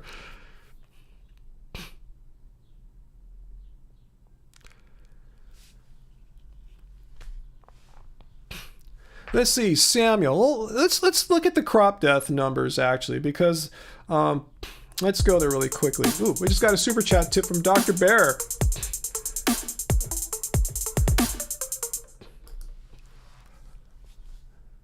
Ryan, show low so this article. He claims I'm wrong that 40% of land is devoted to livestock. All right, let me copy that URL there. Let me see if I can do that. Okay, I can't do it there. Well, first of all, let's go look at the numbers of animals killed, because who is it? Samuel is saying it's more ethical to to eat fruits because fewer animals are killed in the production of fruit. Well, actually, there's numbers that have been done on this.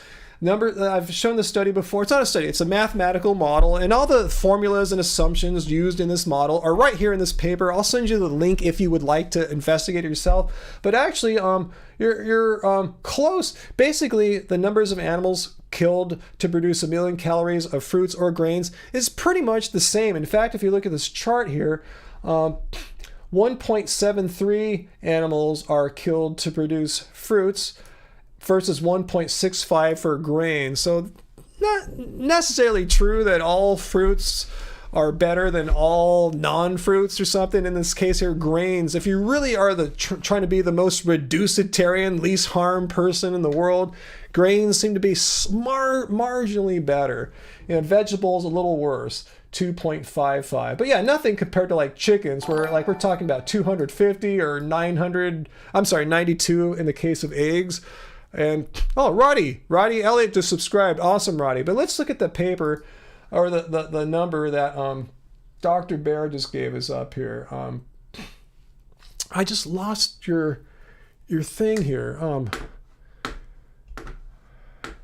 Crap. I can't copy and paste out of this. Let's see if I have another way to do this. 1 second. Yeah, I gotta learn how to okay, now my mouse is tripping out. I'm having vegan brain frog here. Okay, here's my mouse. All right, cool. I have an idea how to get Dr. Bear's paper there. Let me see if I can go to if I can get comments here.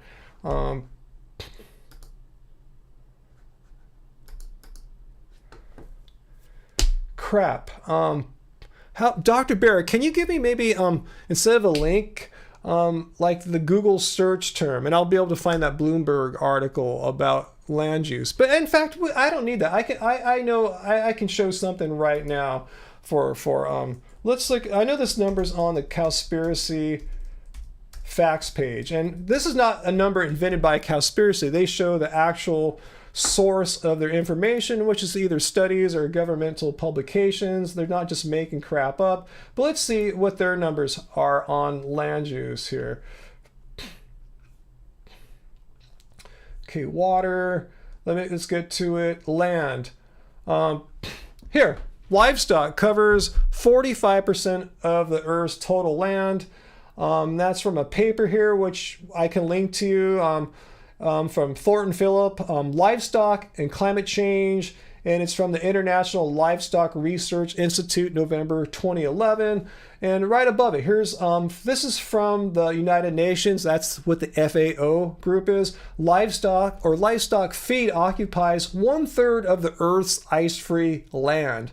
So yeah, whether livestock covers 45% of the Earth's total land or 40%, we know the ballpark. It's somewhere in the 40s rather than the 10s or the 80s or something like that. So yes, Dr. Berry is shown to be correct in what she said earlier about the amount of land devoted to livestock. Right on.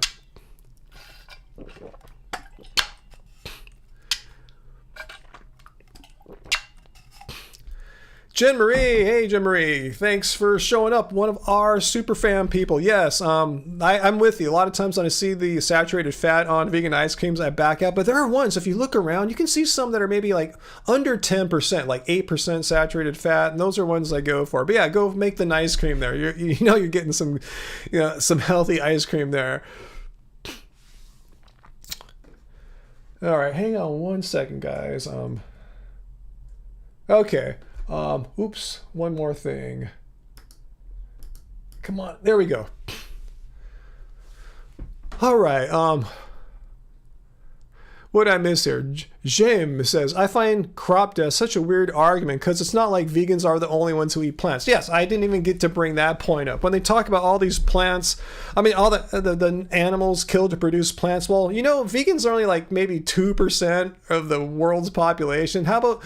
So the meat eaters have all the animals that are dying from the animals that they're eating, and then they eat plants too, right? Very few people are carnivores, so you're eating plants too. So you're killing on all ends. You're killing on the plants you eat, you're killing from the meat you eat, and you're also killing because you're making more feed for livestock. All the plants that are grown for livestock, all the crop deaths involved in that. So meat eating people are just killing all around the way. But yeah, veganism isn't about perfection or anything. But if you add it all up, we are contributing to way fewer crop deaths than pretty much any meat eaters.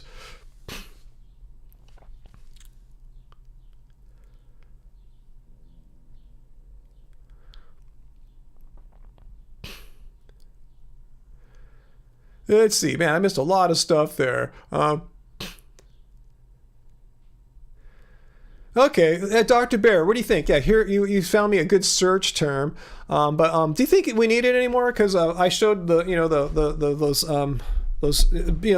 found other references that supported your 40% number there from the Cowspiracy Facts page. But if you want me to pull it up, I will, Dr. Bear. But let me know if we think we need to do that or not.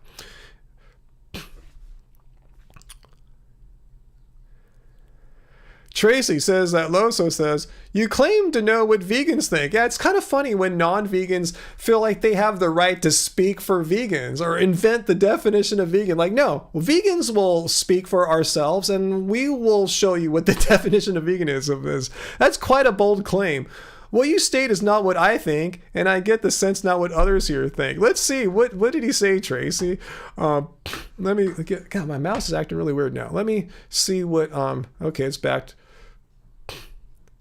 So, vegans rather less animals' life exists because they don't like the idea they'll eventually die to give humans life. That doesn't make any sense. What, less? Did you have a typo there? Say it again, Loso, because Tracy understood what you said there. To me, that didn't make any sense. So if you want to try again, tell us what vegans think. I want to know, Loso, since you think you know what vegans think, tell me, what is in my brain? What kind of thoughts and desires and intentions do I have there about animals dying?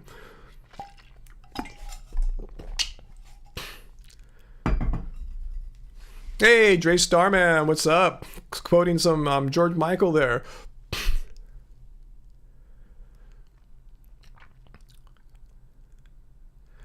Let's see.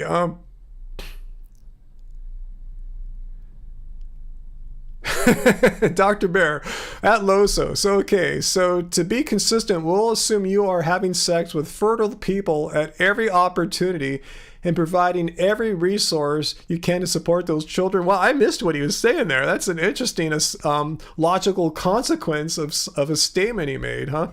No, I don't need a new mouse battery. I think I just need to clean the sensor. Let me just do it real quick here. Yeah, it's snappy now. Yeah, probably some dust got on it. I'm vegan. It's probably a deficient mouse. Let's see. Yeah, the mouse is acting good now. We're all good.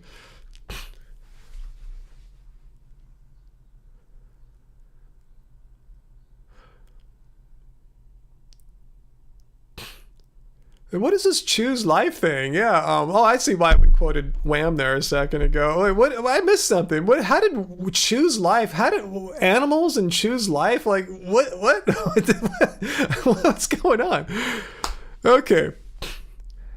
Loso claims we should continue to breed farm animals into existence because they choose life. You point out the consequence. Who chooses life? The farm animals choose life? Like, who's choosing life? I mean, here's what's going on. There's no choosing by anyone other than the animal in the animal industry, for lack of a better term. You know, like the people who profit off of breeding cattle into existence, they calculate the demand for their product as if it were, you know, any other product, paper towels, cars, whatever they're selling, computer chips.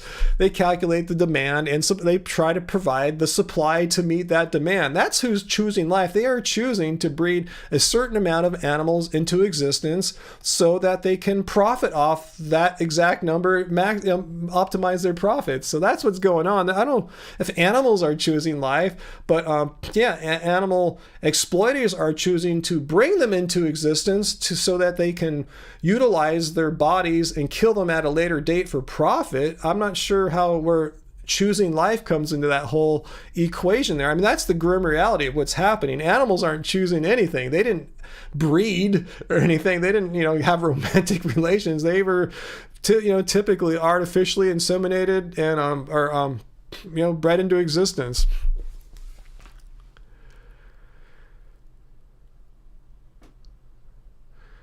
So Loso thinks, is it better to not have lived and died than not lived at all? I mean, that's an interesting philosophical question, but if your whole life was spent in exploitation, basically imagine if you were a slave. It doesn't have to be an African-American slave. You could be an ancient Greek slave, an ancient Egyptian slave, whatever. Imagine if your whole life, the only reason why you existed is because you were bred into existence to be exploited 24/7, never having any freedom. And then as soon as you were no longer useful, you didn't have enough energy to do the labor that you were brought into existence to perform. You were just terminated, done, and they bring in a new, younger version of you to do what you were doing and repeat the process. So you're trying to justify that as good. Well, at least they got a chance to live. I mean, so you're saying it's morally okay, it's justifiable to bring a sentient being into existence and exploit it its entire life and then kill it when you find it the right time. You're saying that's totally fine.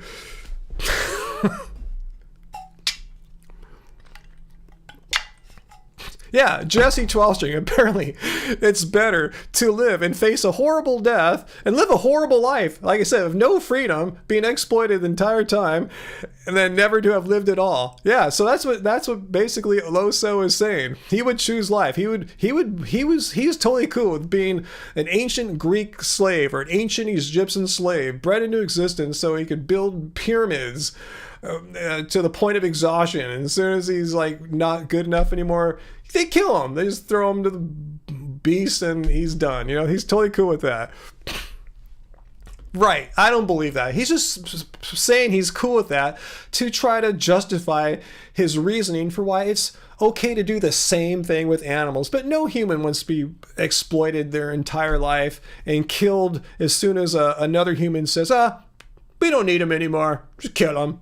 He's not worth keeping alive and feeding. He cannot build the pyramids quickly enough. Well, that's your opinion, Loso. But that's not an objective fact. So I'm not saying it's fine. I'm just saying it's better than not existing. Again, that's your opinion. And opinions are not fact. That's just your opinion. Many of us here have a quite different opinion than what you have. So I'm not saying just because that's your opinion doesn't make it right. It's a dubious opinion, is what I'm saying. It's not an opinion that you can find, even if you could find like a majority of people agree with, that doesn't make it right. That's an appeal to a majority fallacy. But I'm just saying it's a dubious opinion.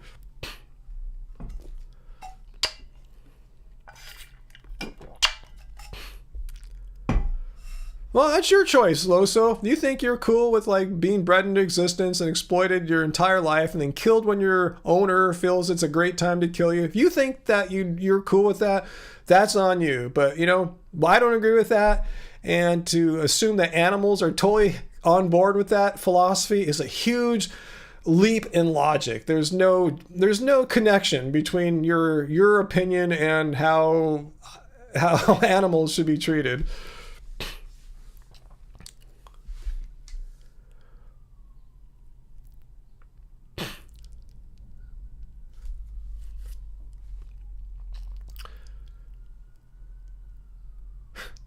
Yeah, we could start using an alien argument too. I can go down the path of that as well. But it's a debate. Vegans argue it's absolutely better to have but lived.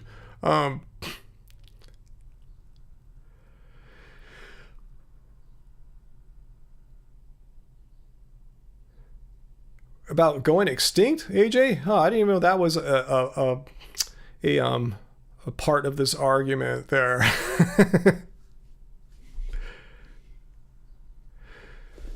Anyway, I don't know, what else do we need to say about that? Loso is arguing, hey, let's breed people or animals into an existence that is as utterly horrific. Living in filth and squalor and, lucky to be able to like poop in a bucket in a room full of other people every day of your life, dirty, exploited. That's totally cool because what's worse is to not ever have been in existence. That's his argument there, and because he thinks that's the correct way to think about things, that's the justification for knowing that animals are going to be exploited their entire lives, 80 billion of them a year, because he thinks in his mind, and when he does a thought experiment, yeah, I could live in these most squalorous, exploitative conditions I can possibly imagine, because in my thought experiment, it's cool. So because of my thought experiment, I think it's cool. Yeah, in real life, let's slaughter 80 billion animals. Anyway, that's it.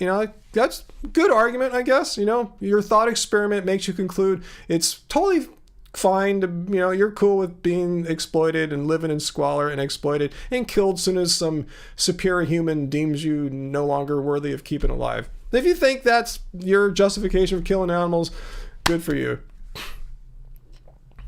All of humanity lived in horrible conditions for most of our existence. Well, this is like the argument where we say, but our ancestors, let's eat like our ancestors. So let's do what people did in the ancient past or something like that. The thing is, this is 2022, brah. There's no justification for being exploited, being brought into existence as a human, be kept as a slave, and then killed when your owner thinks you were are no longer worthy. This is 2022. If we're talking about thousands of years ago, yeah, that was more normal. Why are you using like examples of horrible conditions from the past to justify killing animals? That's what you're saying. Thousands of years ago, people were kept as, or even hundreds of years ago and thousands of years ago, people were kept as slaves and killed. Therefore, it's fine to kill animals. That seems to be your argument. We've exploited people in the past, so therefore we can exploit animals in the present. Is that a clear summation of the argument? I think that's basically it. We've exploited people in the past, therefore exploit animals now. That is the distillation of the argument. Am I wrong? That seems to be it. Let me know if you guys think that is the argument. I haven't heard anyone bring that one up here on a live stream before, so I applaud you on that one though. So that's it.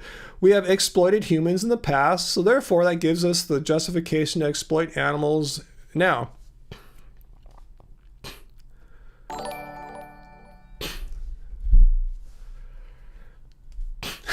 Dr. Bear, thanks for the super chat tip there. So he says we should keep overbreeding animals because they quote, choose life. No, they never chose to be alive. But anyway, you should ask if they also breed at every opportunity. If they don't, they're not choosing. That's how you choose life. That's how you show intention. Choosing is an intention, something that happens in your mind. You have a thought, you have an idea, and you act upon that. And that's how you act upon choosing life. When you're born because animal producer created you, that's not choosing life. You're just thrown into existence, to borrow a phrase from, like, say, Heidegger. But if you are a sentient being actively pursuing the choosing of life, yeah, you are procreating, intentionally procreating. If they don't, then they're not choosing life because they're denying potential humans life. But these animals are not choosing life. They're not allowed to procreate typically. They're not kept alive to breed typically. Maybe they keep some breeders, but that's like the minority. They need, I guess, some animals to help breed, but the vast majority are utilized entirely to for non-breeding purposes. But even the breeders are kept in it's an exploitation situation as well.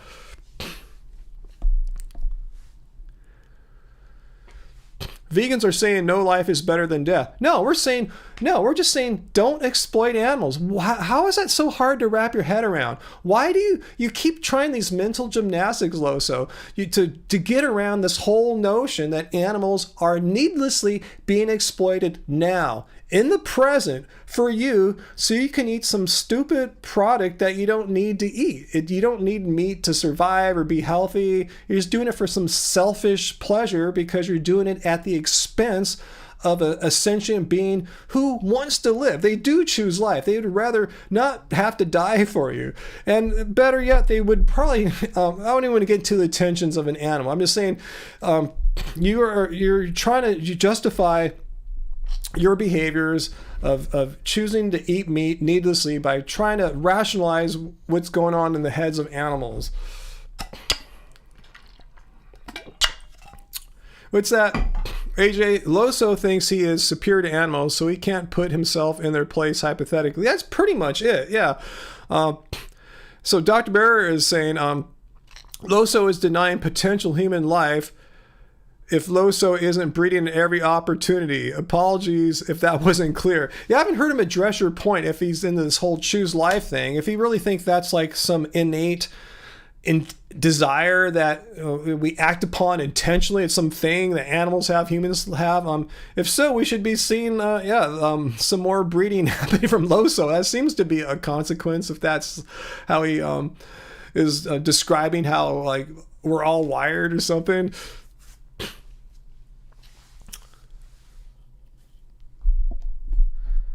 So here's, Loso, this is pretty horrifying. So Loso is saying we must eat animals. We must exploit them and be cruel to them and all that horrible stuff, slaughter them so that they can have life just for a brief, horrible moment and we can eat them. We're doing the animals a favor. That's his argument here. He's doing it out. He's eating the animals out of the goodness of his heart, like the hunters. Just like the hunters that say, hey, if we didn't hunt the deers, they would overpopulate everything. And I'm hunting because I want to help. I want to help the deers. I want to help the world be a better place. So I'm going to go out there and shoot a bunch of animals up and have a bunch of fun getting drunk with my friends because I'm really compassionate. That's what he's saying. He's eating the animals because of his love and compassion for them. That's pretty much it. All right, Heidi. Anyway, let's move on.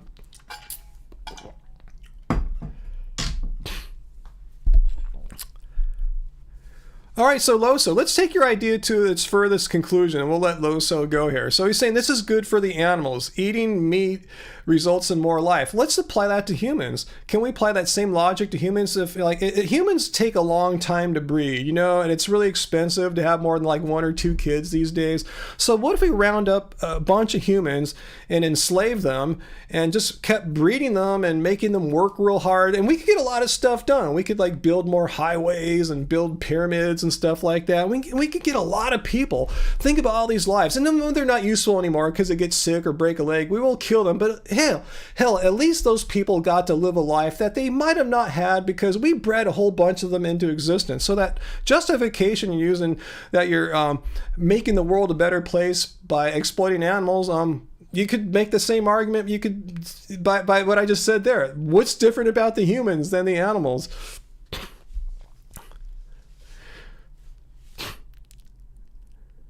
Yeah, that's it, Samuel. His logic would be with no human rights. That seems to be it. What is the difference there? If you're doing a good thing for the animals, you'd be doing a good thing for humans. Like, how would it be a bad thing for humans, but a good thing for animals if you breed them in existence and exploit them and kill them? That's good. But, it's the same thing. If we just could enslave a few 100,000 humans and breed them up to 1 million and get them all working and killing them and breed more, that would be a good thing. That sounds like a pretty horrific world where sentient beings of all kinds, animals and humans, were bred into existence, never had an ounce of freedom their entire lives, exploited, overworked, horrible conditions, and then killed. Yeah.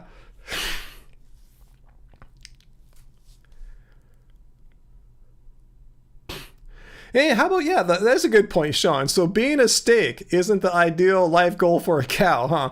That's not really what a cow's thinking. Yeah, I'm glad I'm here because, I really want guys like Loso to eat me. That would be so awesome. I really want that guy to eat me. He's really cool. Cow goals, huh?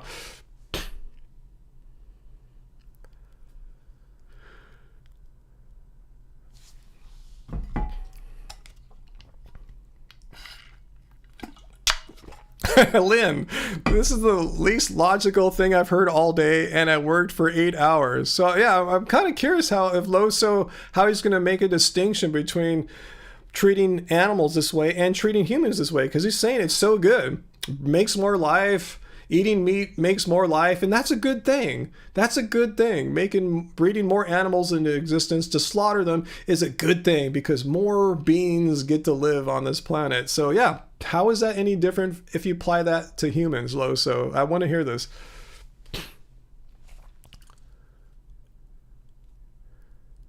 Yeah, that's funny, Samuel. Yeah. Yeah, that's a good one, Uncle. Yeah, you could tie someone to a stake on the ground and let the ants slowly eat them. I guess possums or whatever animals might join in, raccoons. Would that be okay? Huh? That's a good question. Yeah. Would that be a good thing? What else would eat books, huh, Sean? Oh man, that's been an interesting discussion tonight, guys. And then there would be more ants, and then more life, huh, Tracy? So it actually is a good thing. The more life we can, that's basically his argument. Thanks for pointing it out, Tracy. In a nutshell, his argument is the more life we can produce on this planet, regardless if that life was brought into existence for exploitative purposes. But yeah, exploitative purposes seem to be a really ideal breeding ground, for lack of a better term, for making more life. So anyway, and then we could make more ants. So if we could just put a human out there and let the ants eat it, it would help them. It would make more ants. It's something, there's some kind of logic like that. Yeah, Jesse brings up a good point. Let's look at the quality of life. So a cow living a life pregnant and milking her entire life. That's your life of 24/7 exploitation. And having all her babies taken every time she became pregnant after, gave birth after the enforced pregnation. How is that a life worth living? How is that how are you saying, yes, this is totally cool because it makes more life? It's exploit these animals, harm them, take their babies away, make them stand in a pen, pregnant, their entire adult lives, and they kill them when the milk production drops. Totally cool.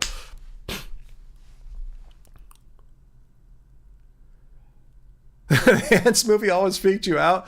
I don't remember seeing Ants. I saw Bug's Life a couple times.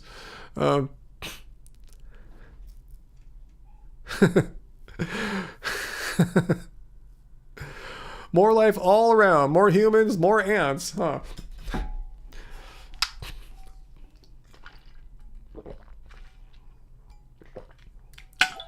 Harmony Paints. Of all the arguments I've heard on this channel, this one is the most ridiculous. It kind of is, because it seems to, like I said, the logical consequences of this absurd argument that it's great, to exploit animals because it makes more life. Yeah, how is that any different if you apply that same reasoning to human beings? It seems to be a justification for mass slavery, right? I mean, I don't see any difference. I'm really trying to be charitable to his argument, if you want to call it that. It is an argument, and the logical consequence of that is human slavery is a good thing. Why? Because it makes more life. These people wouldn't have been alive if they weren't bred into existence for the purposes of slavery exploitation. Anyway, Sean, you still eating that book there? Logic, not logical. It's not. You can use logic and be illogical. You can try to make an argument and have it be completely an invalid argument. An argument that's so full of holes it's ridiculous. An argument that has completely ridiculous logical consequences, as this one does. The logical consequence of being human slavery is a good thing. You can have logical arguments, at least attempts at logical arguments that are full of fallacies or contain at least one or more fallacies. So anyway.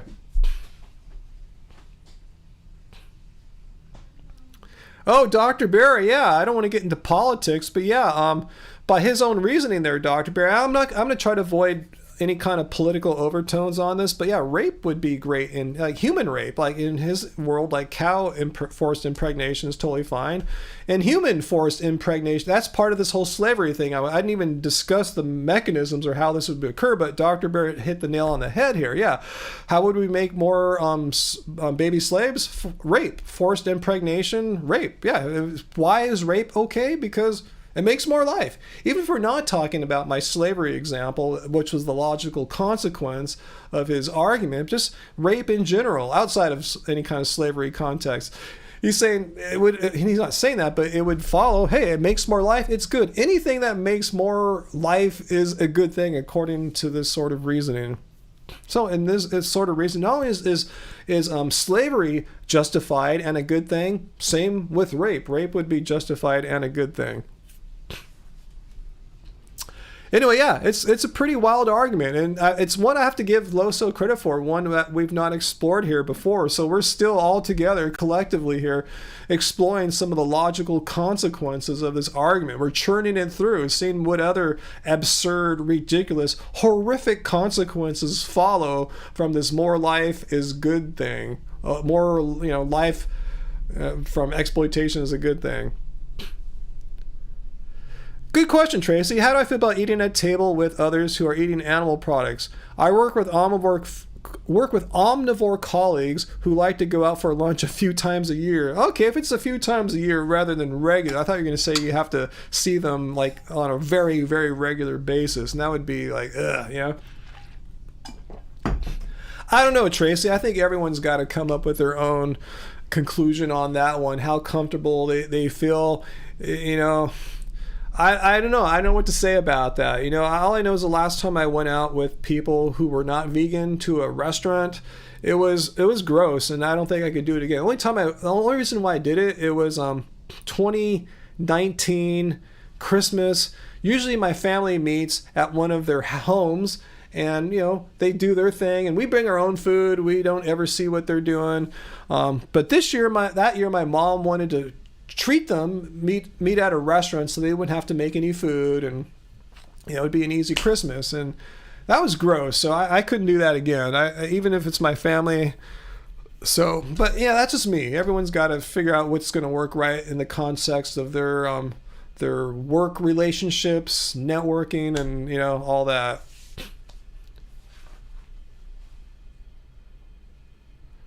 Loso's back. So Loso, you have to tell me, what do you think? Doesn't your choose life argument, doesn't it follow that rape is justified and human slavery is justified? Answer that, Loso. Yeah, we'll let Loso answer that, Uncle or Travis. We'll see. I'm very curious to see if he has some mental gymnastics to say, no, my argument, it doesn't follow that human slavery and human rape are desirable. But they produce the outcome that he wants. He's saying the fact that animal agriculture produces new life that never would have existed, that justifies the existence of this cruel, barbaric practice. So. But what's the difference, Loso? What's the difference? How are they any different? Because both of them bring life. And in fact, we didn't have to even get into rape, but that's a great thought experiment. But how is animal agriculture any different from slavery? Because in both cases, humans are brought into existence to be exploited for someone else's benefit. And these humans, if you're, hear your answers. Human rights only belong to humans. So let's back to your very first thing. We've gone around full circle. You just don't believe animals have rights. But we got you to admit animals do have rights. You just can't do anything nilly-willy you want to an animal. So you believe animals have. So you just don't believe animals have rights. But then you did. So we've gone full circle, though. So you said animals. I just can't go out in the street and start clubbing a cow. Not a cow, a cat. You said I couldn't do that. Because why? Because animals have rights. So you're kind of going in circles here, Lo. So if you can explain that really quickly, that'd be cool. If not, we're going to time you out and move on to other issues here.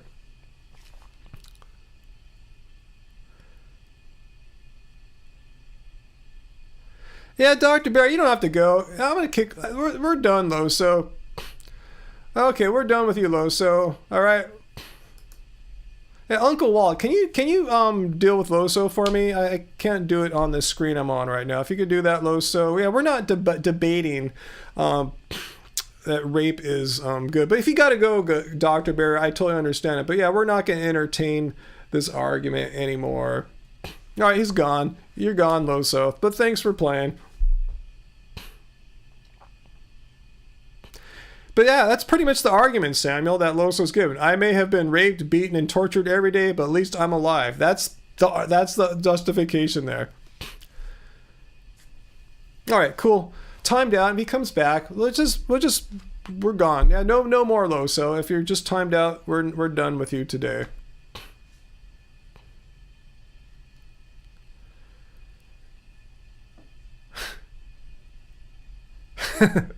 All right, Dr. Bear. Yeah, I don't know what he was trying to argue for there. He's just basically, he went full circle. He went back to that. Oh, I'm sorry. He went back to the whole thing that back to what we were an hour ago, that animals have no rights. You know, that's what he said originally. There's no such thing as animal rights, and we got him to admit there are such things as animal rights. That's positive. Let's go into positive chats there. Yeah, I agree with you guys. Yeah, thank you, Uncle, for handling that. Hey, Peter, how you doing there? Oh, you're still on looking flower to the planet. Oh, you're still looking for the Planet Expo tomorrow. Yeah, are you hanging out with friends tonight, Peter? Let me know if you guys are gathering there in Vancouver for the Planet Expo. Let me know what's up. I didn't think I'd see you tonight. I let people know at the beginning that you were doing stuff today. Yeah, I think you just wanted to shock people, huh, AJ? I think so. Yeah, we were having some poop wall, yeah, for sure there, Peter. Yeah, this person was quite a character. He came up with kind of a novel argument we haven't seen too much of here before. I'll give him credit for that, I guess, but it was completely absurd. Lynn, a definition of veganism. Yeah, we need a definition of veganism one more time, just for us, huh? Because we always show it to the non-vegans, and let's just do it for the vegans for a moment here. It's a philosophy and way of living which seeks to exclude as far as possible and practical all forms of cruelty to animals or food, clothing, or any other purpose. So have a drink, everyone. Yeah, Dr. Bear, I'm with you on that too. I don't know if he was getting in that and going down that road or not, but yeah, actually, yeah, you're the one that kind of brought that up, and you're absolutely right too, because that seemed to be a logical consequence of his position. So anyway, let's move on. Cool, thanks for checking in, Peter. Stay as long or as little as you can. I know you got a big weekend with the Planted Expo there in Vancouver. Let's see. WDW Mommy, just joining. Got your lab work back. Nice improvements since your first year being vegan. Was vegetarian for a long time prior. Awesome. Wow. Curious if you want to share, like, yeah, what kind of improvements you saw. Like, what things? If you want to share that. You don't have to, but I'm kind of curious.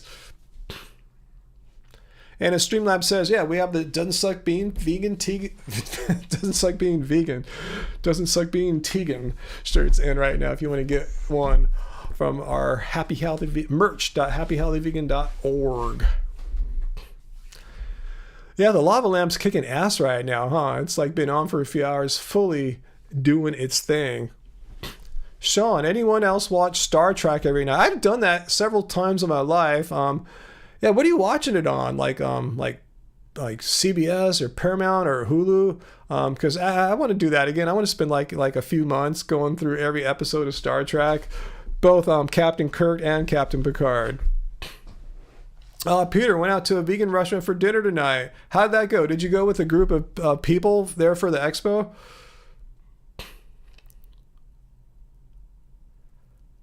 Yeah, what did you have too? We want to know.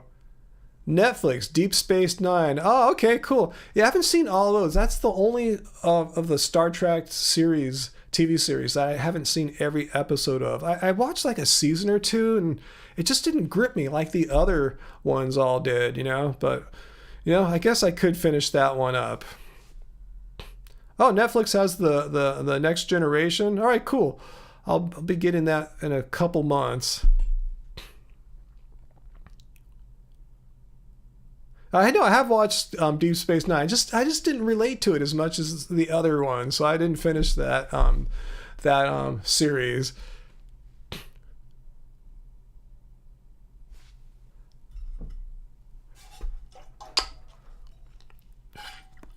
Oh, Dr. Bear. Okay, tell me. Maybe I missed something, Dr. Bear. Did Lo? So he said he didn't think he would agree that not all life is a good thing. I didn't expect Loso to reply that there was was he started a debate about that, Dr. Bear? Because all I saw was he was denying that. No, I'm not arguing for either of those things about slavery or rape because animals have no rights, humans have rights. That's all I saw there. I didn't know he was. I didn't see anything more about going what you're talking about there. Let me know. I miss things all the time, as you know. I miss some of your super chat tips. I'm gonna look again to make sure I didn't miss anything there.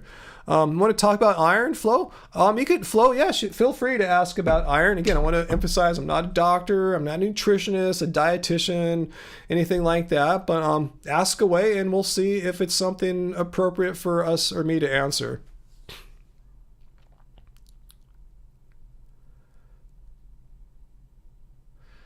Let's see. But yeah, feel free.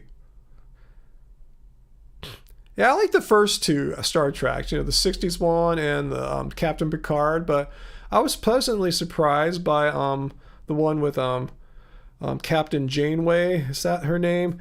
And what's the other one? The one with that blonde dude captain. It had that really cheesy song at the beginning. I was fast forwarded through that. But yeah, those are all cool.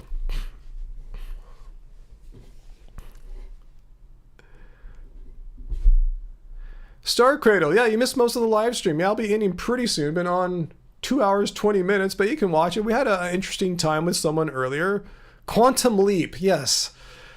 Wait, wait, Quantum Leap. Wait, is that the name of that that series with the blonde guy? That's the captain. The original Star Trek is on right now. What channel, Uncle? Let me know. Or what streaming service?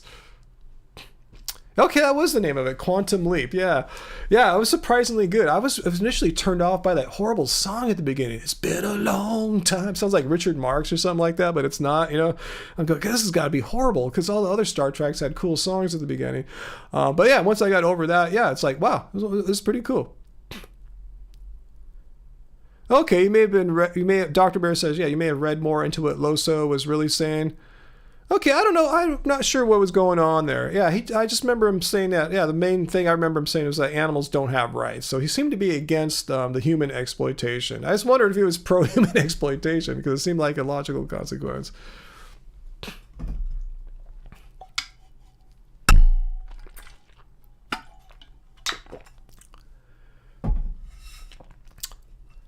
Let's see. But yeah, Star Trek. Yeah, we like Star Trek. Angie likes Mr. Spock. She likes tall, lean, logical men with cool hair.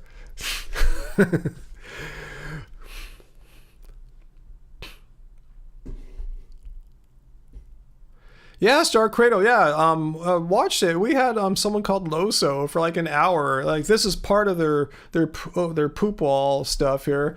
Basically thought animals had no rights and went on to this whole argument that it's exploiting animals is great because it brings them into existence, even though their lives may suck. But at least they got a chance to live before they got slaughtered. That was basically the argument there. So you missed that. So you can watch that whole play out if you watch the replay of this live stream later.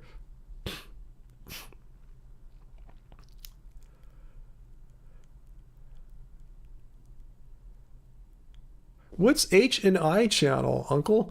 H&I history? That's not ringing a bell. What the H&I channel is? Oh dear, Star Cradle. Yeah, it was a really interesting discussion because we've never seen that line of reasoning pop up before. Yeah.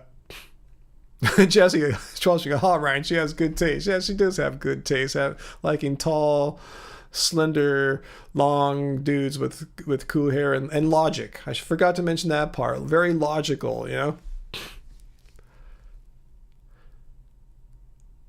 Let's see, Flo, here's your iron question. You're a vegan, you're getting like 125% to 150% iron per day. Is that unhealthy? Hey, that's okay. There's a great question that I should not answer. That's a health related question that I think a health professional should answer, as opposed to like, a music producer like myself or something like that. My hunch is probably it's not bad because it's a non-heme iron, but again, I would talk to a health professional about that one, a nutritionist in particular. Most doctors don't know their nutrition all that well, but a nutritionist would be fantastic to discuss that with. But yeah, this is definitely not my wheelhouse here, and I don't want to pretend and BS you just to make my ego big and give you some information that may or may not be all that helpful or accurate. So yeah. If you guys have any good resources for him to check out, I'm all ears for that. I'm sure, what is it? Flo would appreciate that too.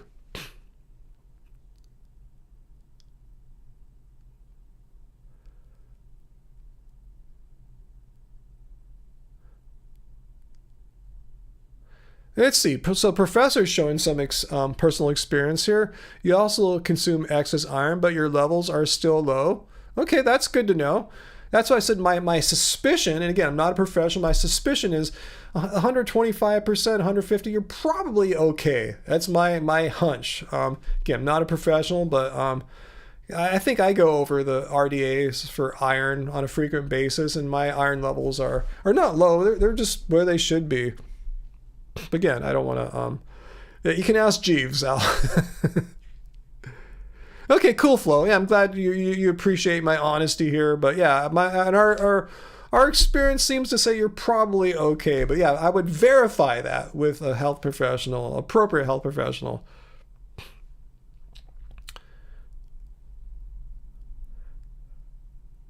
Okay, Dre Starman, you got to peace out. Let's see.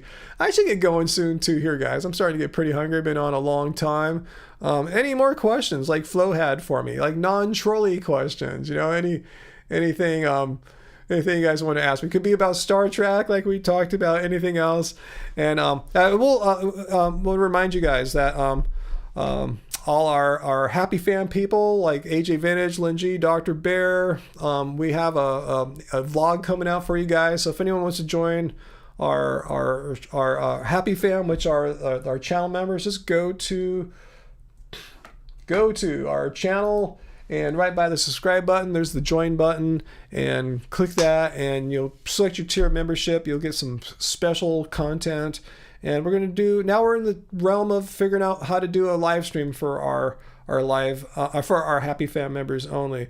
And also too, something everyone can see, you don't have to be Happy Fam, is we're starting our 24/7 live stream on our channel here, which is going to feature like dozens and dozens of our travel videos. We have just a huge catalog of our vegan travel videos. So you're going to see like the California vegan adventures in a few days. So we'll let you know when that launches, even though it's going to be on 24/7. We're going to do a premiere, assuming it lets me do it. I'm pretty sure YouTube will let me do that. So we'll have a little premiere. We'll watch for a little bit, but we can't stay on like 24/7. But maybe for the first half hour, we can all like sit there and chat like we do in a video premiere. So look for that early next week. We have pretty much everything that we want to get uploaded now, like 40 to 50 videos. We just need to make a thumbnail, do a few little tweaks like that, and we'll be going. So yeah, look for that live stream premiere, and you can binge watch our stuff just anytime. Just kick back, look for that live stream, and just see if you recall that trip that's on at that moment. But yeah, like several dozen trips, I think 40 to 50. All right, cool. Yeah, AJ Advantage. Yeah, we filmed the vlog. Yeah, Disneyland a few nights ago. And yeah, Angie's going to get that up for you guys really soon too. Let's see. Side stitches from exercise. Wait, what are those? Is that like a... I think I know what you're talking about. If so, I haven't had them in a long time. Favorite Star Trek episode? Wow, let me think really quickly. I'll give you my favorite Star Trek movie. I have this real cool... I really dig Star Trek Generations, the one where Captain Kirk met Captain Picard. It's really more about Captain Picard. I really dig that one. I really love that, what's that thing called? The Nexus thing that they get sucked into, and anyway, that's my favorite one. I know a lot of hardcore Star Trek fans don't like that one, but I really like the whole concept of the Nexus, and I really like the discussions. It makes you philosophical. It's cool. You have these like, it just makes you think philosophically about time and how life works within the realm of time. So anyway, that's my fave Star Trek.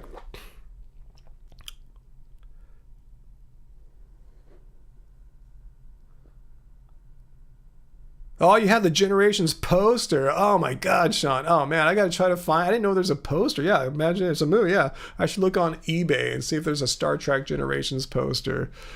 All right, good night, Lynn. If you're splitting, thanks, Lynn. And yeah, we'll be seeing you soon on some premieres. I gotta say, yeah, we can't do a live premiere with a Happy Fam only video. We learned, so we'll just release it out to you guys. But yeah, we can't do a premiere as well. You like that one too? Awesome. Yeah, I want to see that again. Angie knows I dig that one. All right, any more questions? No, I'll get going. I'll get wandering off into the night here. But yeah, look for some new content next week. Yeah, especially the launch of our 24/7 live channel of the California Vegan Adventures. All right, guys. I think that's it for me. I think I told you everything I wanted to tell you guys. But yeah, thanks to everyone for sticking with us tonight. Yeah, it was a little weird at times, this whole Losos argument there, and it went into some really dark places. I apologize for that, but thanks for sticking through that, and I will try better in the future to try to steer the conversation so it doesn't go into such dark places. But what else was I going to say?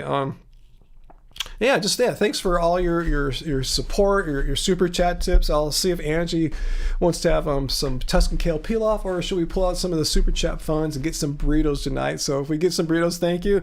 If not, I'm sure we'll contribute. Your contributions will help just keep the lights on and just keep us producing content here. So thank you, and thanks for all the Happy Fam members who have joined and done the same thing. And just thanks to everyone for making this a really just a great vegan community, and even non-vegan. I know there's non-vegans who enjoy watching. Just a great community where we just talk about all sorts of things, focus on veganism, and try to respond to a few people who think they have a good debunking of veganism, and see how it washes once we wash it up with some critical thinking. And thanks to all our moderators. Tracy's with us the whole night tonight. Tracy, thank you so much. I know you're busy and you got a lot going on, so thank you for being here with us, Tracy. Much appreciated. And Uncle as well, holding it down in the absence of Peter's convention or the expo in Vancouver tonight or this weekend. So much gratitude to everyone, moderators, viewers, and our whole community here. So yeah, look forward to some new stuff next week. Our launch of our 24/7 live stream, and Happy Fam, you guys will get a special Disneyland vlog, and we got more content in the works too. Now we get this. Now we're going to launch this 24/7 live stream. We get back to our normal groove of content creation. All right, guys. So will there be a midweek live stream next week? I don't know. It depends when we launch this 24/7 stream. But yeah, write in your calendars. I'll be back next Friday for sure. And I will try my best to make a video of some kind, responding to something going on in the world of veganism. So I'll start looking for some good stories again this weekend. If you have any ideas, you can send them to me on social media. At Ryan Lum on Twitter is a good way to find me. And some of you guys have found me on Facebook too, like Metalhead has. All right, cool. I'm glad you guys had a good night. So yeah, that's it. That's everything I wanted to tell you guys. And I'm hungry. I'm starting to have vegan brain fog, pretty hardcore, guys. So I'll see you guys soon. Take care. Let's remain happy, healthy, and vegan. Much love to everybody. Bye, guys.